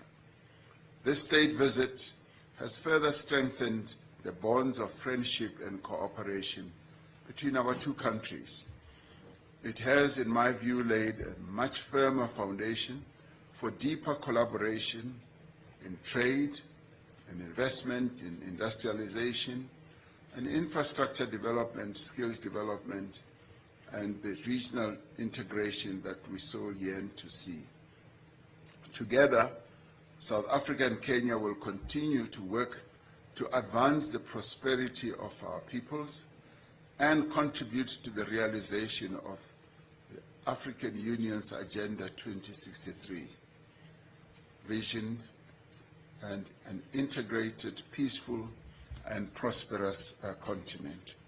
So we thank you once again, President Ruto, for having taken time out of your busy schedule to come to South Africa for a state visit, which we hope you are enjoying immensely, particularly our hospitality.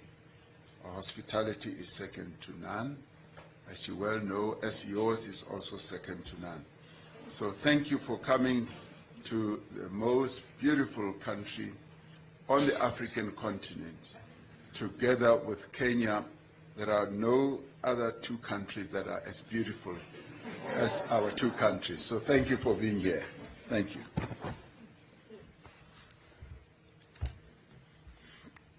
Your Excellency, President Cyril Ramaphosa, President of South Africa,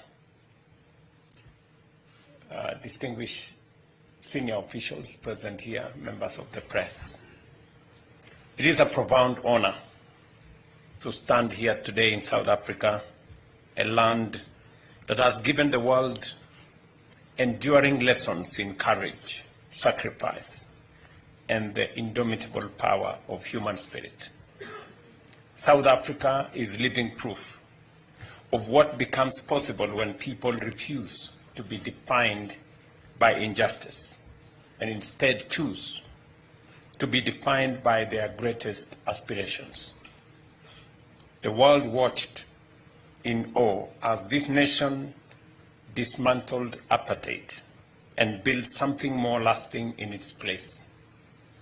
A constitutional democracy grounded in dignity, human rights, and in the equal worth of every person. I thank you, Mr. President, and the people of South Africa for the warm welcome and generous hospitality extended to me and my delegation. It speaks to the character of a nation that has always understood the spirit and meaning of Ubuntu.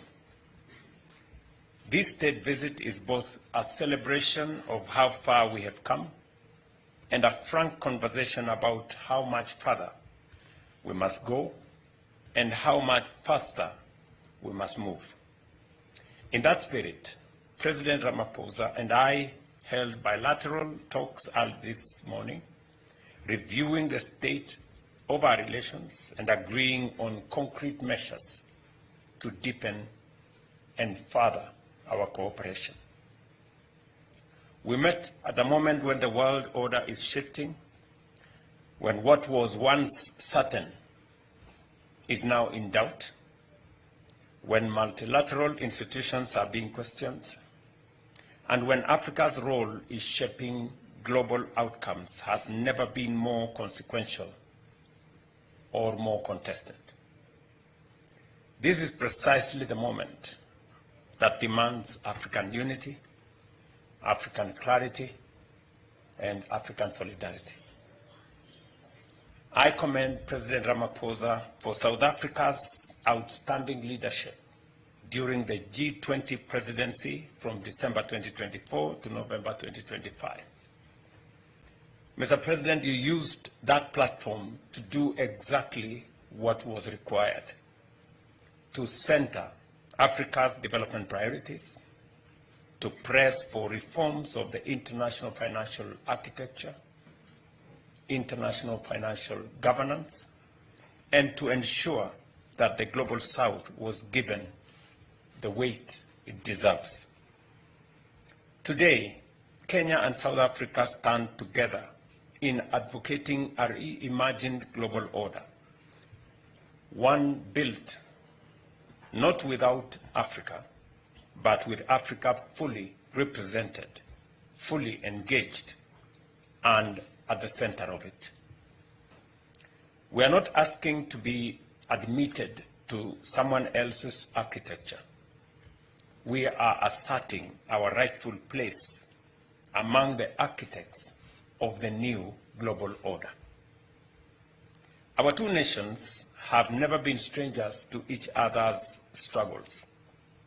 Long before our High Commissions opened in 1994, the year of South Africa's democratic rebirth, we were bound by the shared experience of colonialism, by the solidarity of our liberation movements, and by the common dream of an Africa that governs itself, feeds itself, and speaks for itself. Over 3 decades, we have built one of the most impactful partnerships on the continent, grounded in mutual respect, shared values, and a common vision for the prosperity of our people.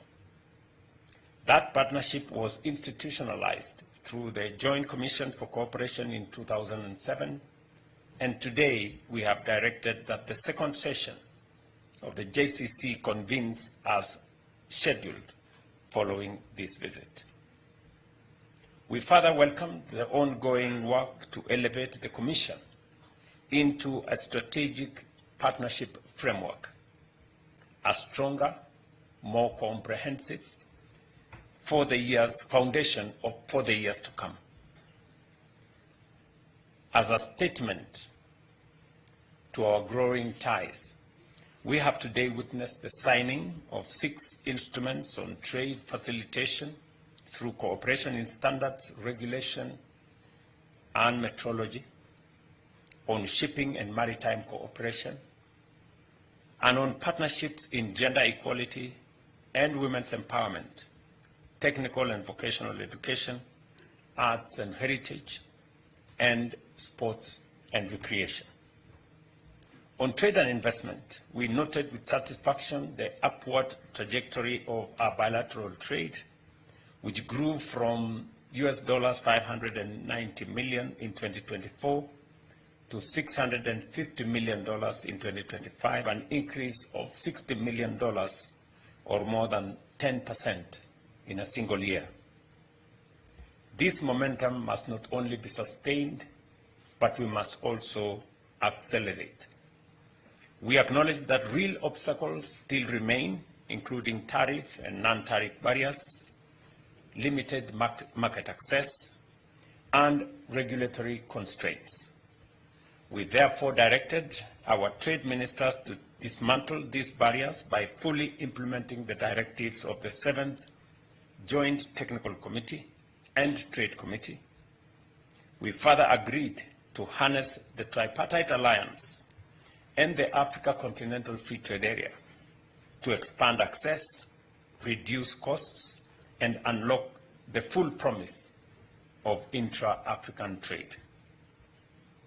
Ladies and gentlemen, we took stock too of robust investment flows over the past 5 years, with enterprises from both countries now present across banking, telecommunication, fintech, logistics, education, aviation, and retail. This reflects the natural complementarity of our economies and the confidence of our private sectors. We welcome the proposed Kenya-South Africa Business Council and commended the business forum convened alongside this visit, which turns commitment into commerce. We affirmed health, aviation, and education as strategic pillars of our shared development and as sectors that improve the well-being of our citizens, connects our people, and builds the human capital that will shape our continent's future. We commended the visa-free regime in place since 2023, which has measurably boosted tourism, trade, and cultural exchange between our two countries, and committed to resolving the outstanding challenges that remain. We were briefed in the earlier meeting that in 2025 alone, 58,000 arrivals were recorded from Kenya, signaling very robust engagement between our two countries. Today, during our bilateral discussions, the Ministry of Tourism of South Africa informed us that Kenyans visiting South Africa have increased by 18.7% since the introduction of the 90-day visa-free entry policy. This stands as a compelling evidence that when managed effectively, the movement of people across borders can create shared prosperity, strengthen ties between nations, and deliver tangible benefits for all. On peace and security, we reaffirmed that stability is the foundation of all development. We pledged sustained cooperation with the African Union, the United Nations, and other multilateral organizations united in the conviction that lasting peace is both a shared responsibility and a shared reward. As two of Africa's most influential voices, South Africa and Kenya are determined that our continent should shape global outcomes and not merely respond to them. Let me close with the standard against which I believe we must measure everything done in our meetings. That outcomes and impact will shape every commitment that we have signed and every MOU that has been signed here today. That is the standard, and I believe Kenya and South Africa, working together in honesty and determination, are fully capable of meeting. Thank you, Your Excellency, Mr. President. I look forward to elevating our partnership to even greater heights for the mutual benefit of our two nations and our two peoples. I thank you.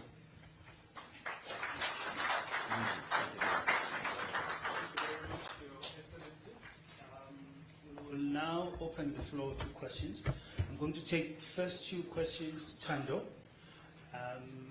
and take Zeniki from Newsroom. Please introduce yourself and the news outlet you represent. Thank you. Good afternoon. My name is Thando Mayego, and I'm from the Business Day here in South Africa.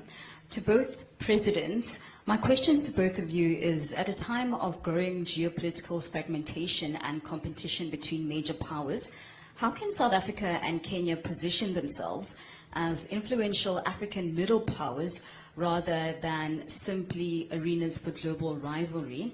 And my question to President Cyril Ramaphosa is that there has been discussions around sending diplomatic envoys to neighboring countries on migration and regional stability. Is South Africa considering a more formal diplomatic initiative with states in the region to manage migration flows and ease the current tensions? Thank you very much. Zenigo, please pass the mic to Zenigo.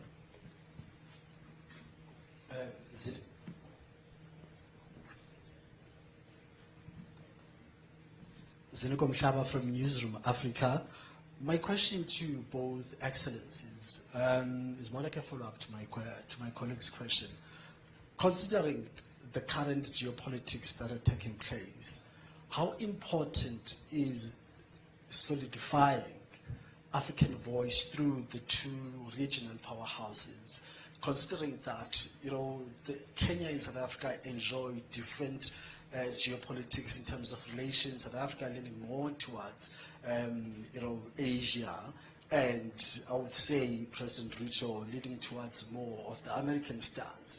Going forward, especially, towards the G7 summit, which you'll be attending, how important is finding a common ground, but also championing a common agenda of the African continent towards that G7? I think that's about it for now. Thank you very much. Your Excellencies, will take those first two, starting with President Ramaphosa. Thank you. Well, thank you very much, Mr. Magwenya. Answer to the first question by Thando.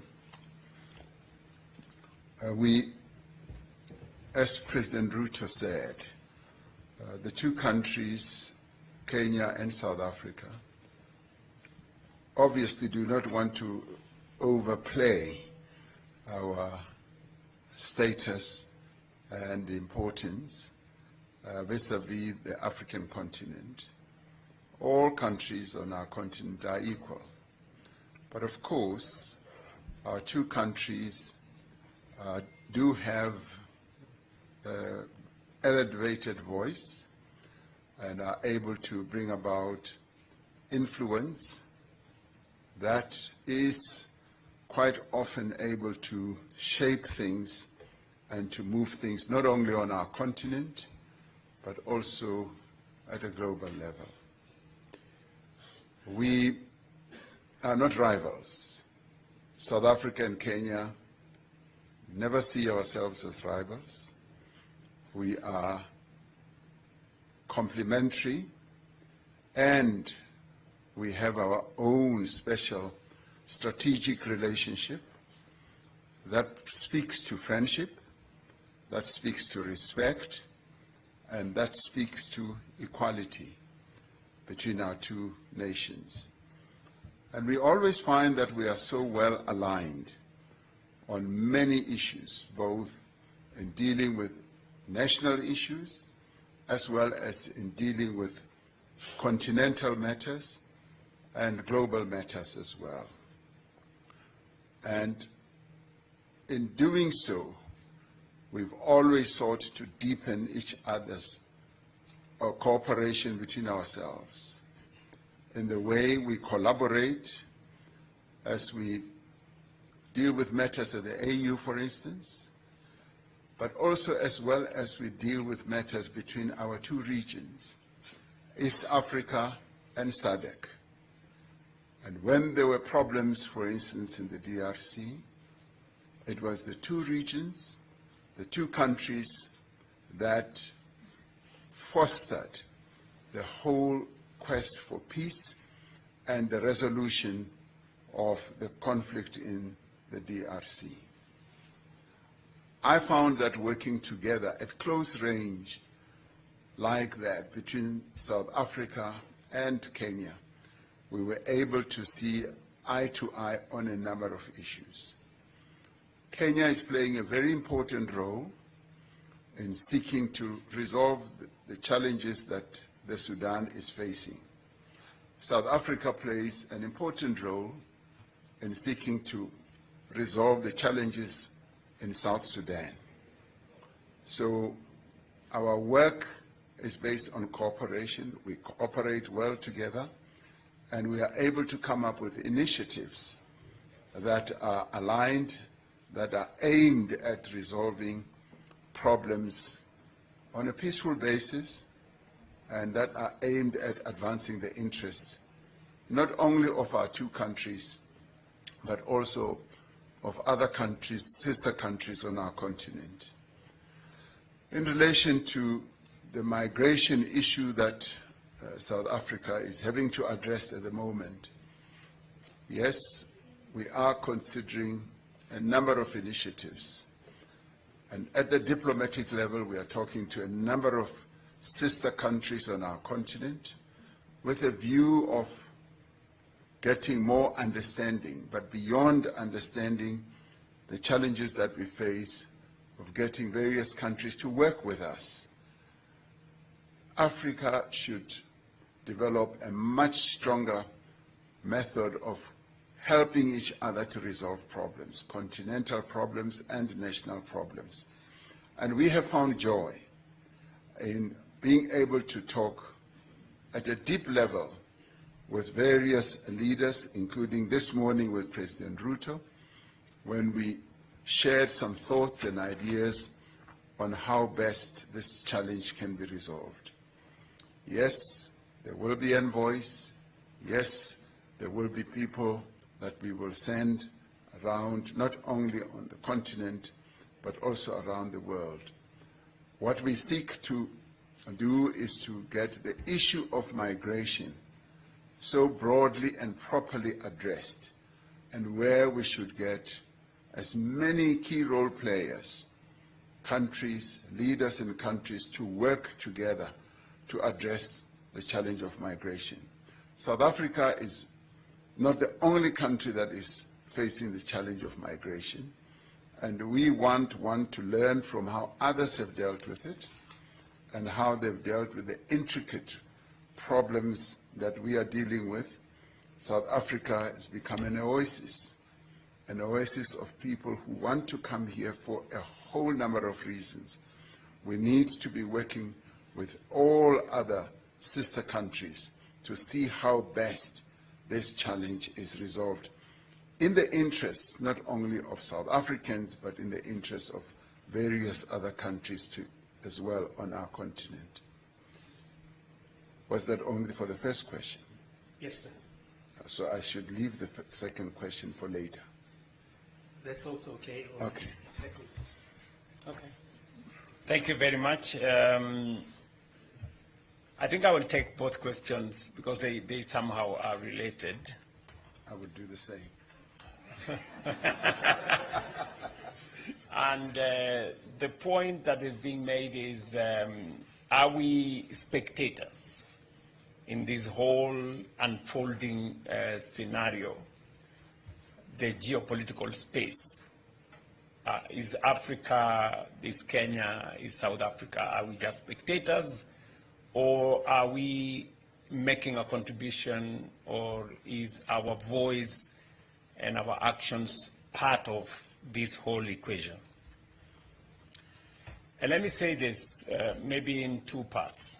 Number one, it is our very considered view, working as people from the African continent, that for a very long time, our voice, our ideas, our proposals did not find its way to the forum or fora that then would influence global discourse.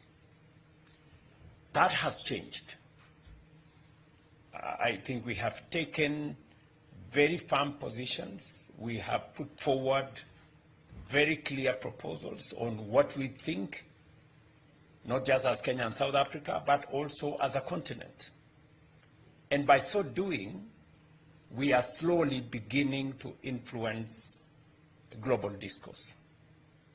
I say this, and I will give you 2 or 3 examples. The matter of the reform of the international financial architecture was very remote. Many people did not believe that there was a problem on how the Bretton Woods institutions, how access to affordable financing, how countries were treated in terms of credit rating, and how that significantly undermined Africa's development. As a result of what we have done as leaders in this continent, today there is greater appreciation that there is something fundamentally wrong with the global architecture as it stands. And today, in every forum, there is an admission that there is need for reform of both global governance and the global financial architecture.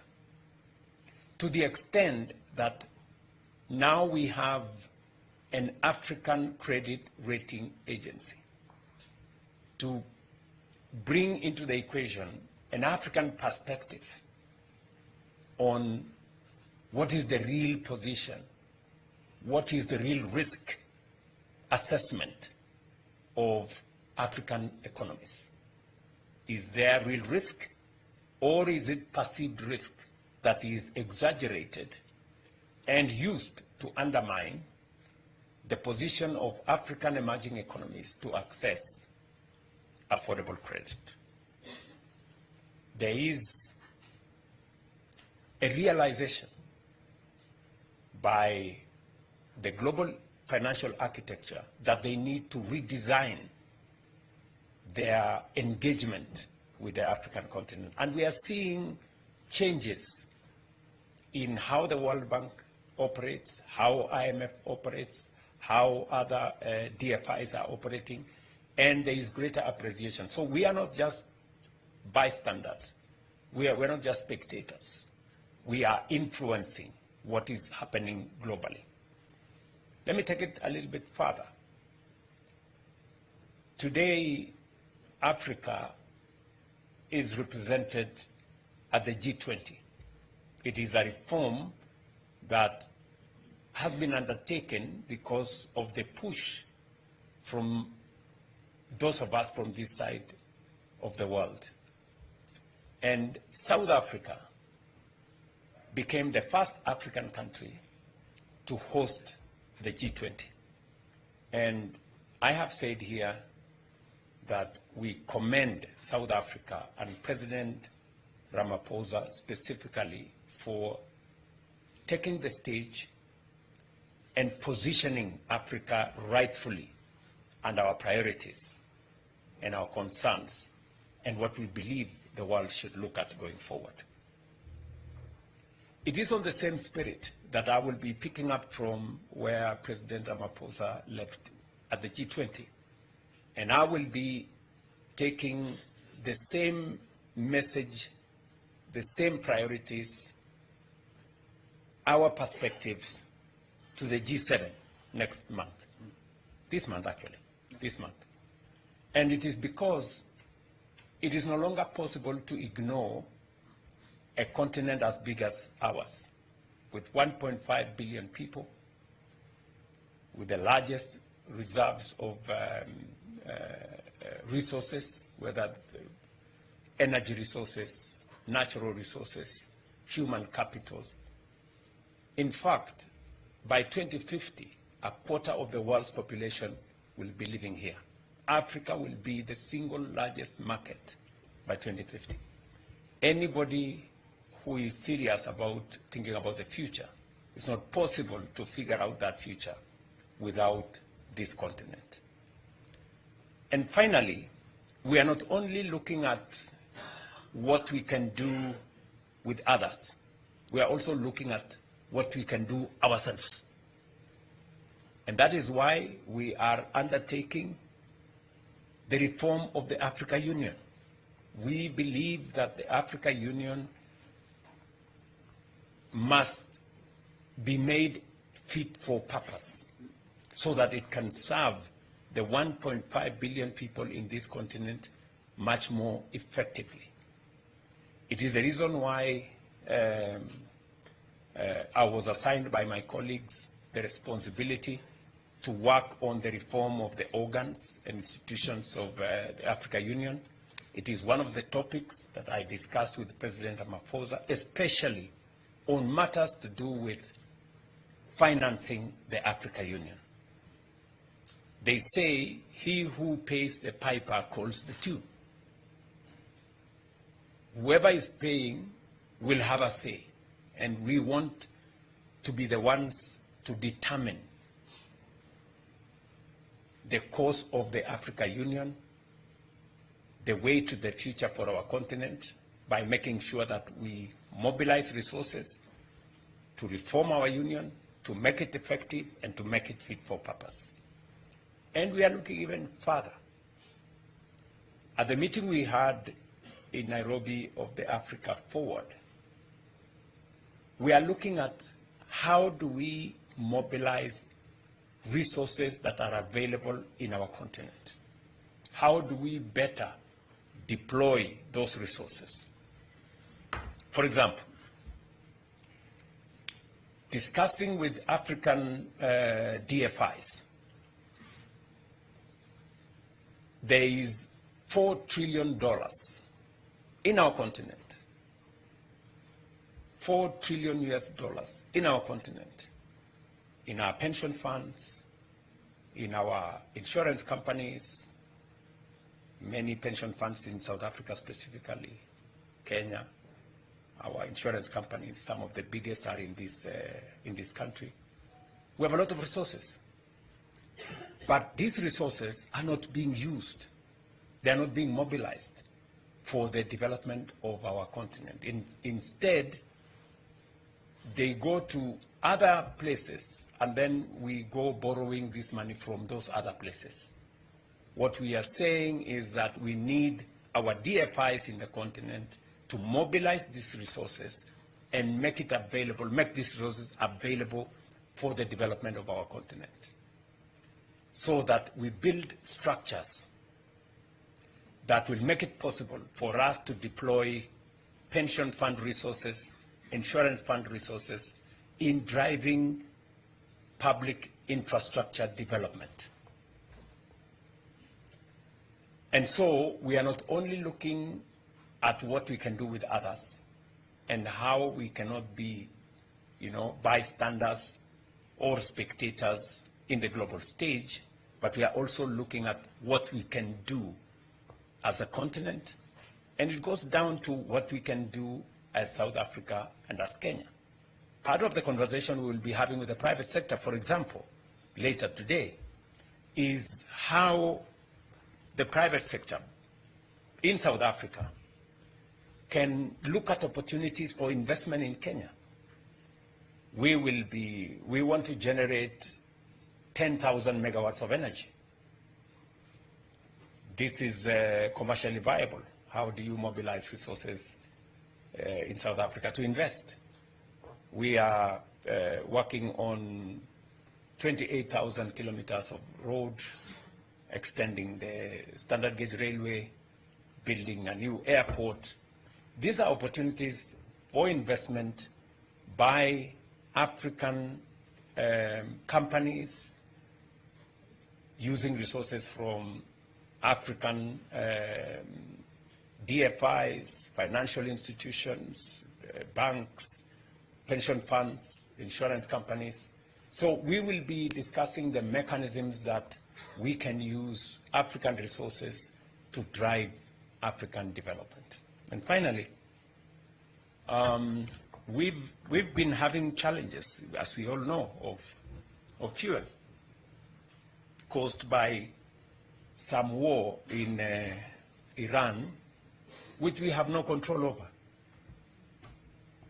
I saw yesterday in the news there was an escalation of some sort, you know, and that creates difficulties for us here. And that's why we discussed last year with President Museveni and colleagues in the East African community. And we have decided that we're going to invest in an East African refinery so that we can guarantee our own fuel requirements. And we will continue to look at how do we create more resilience within, even as we build partnerships with others. And this is how we are re-engineering our positioning, so that, to use your words, we don't just become an arena for others to do whatever they are doing, but we also not just influence, but we also make this space a space for our own growth and our own development. I don't know whether, you know, it's long since I was in school, so I don't know whether I answered the question well. Thank you very much, Your Excellency. With those comprehensive responses, and in the interest of time, I'm going to take one last question from Kaya. Please keep it brief, Kaya. Kaya Kumalo here from SABC News. President Ruto, this is just directed to you. A very turbulent time in East Africa in light of the outbreak of Ebola. And obviously, we've seen quite a number of reports coming out from Kenya with this establishment of the quarantine facility for the U.S. citizens. I mean, obviously, the backlash that we've seen from Kenya, just your immediate reaction in light of that. Thank you. Thank you, Kaya. President Ruto will take that question, and President Ramaphosa will close off with the second question from earlier on. Thank you, Your Excellency. Ebola is a pandemic that is not confined to one place. And just for context, there has not been a single reported incident of Ebola in Kenya. Just for context. Yes. So the big debate is going on, but that is the correct position. Absolutely. Number two, the Ebola situation in Eastern DRC is a source of concern for any country, including Kenya, that is mindful of matters health of its citizens. And the responsible thing to do when there is reports of such high-level infectious outbreak in a region where we have thousands of citizens, Kenyan citizens in DRC.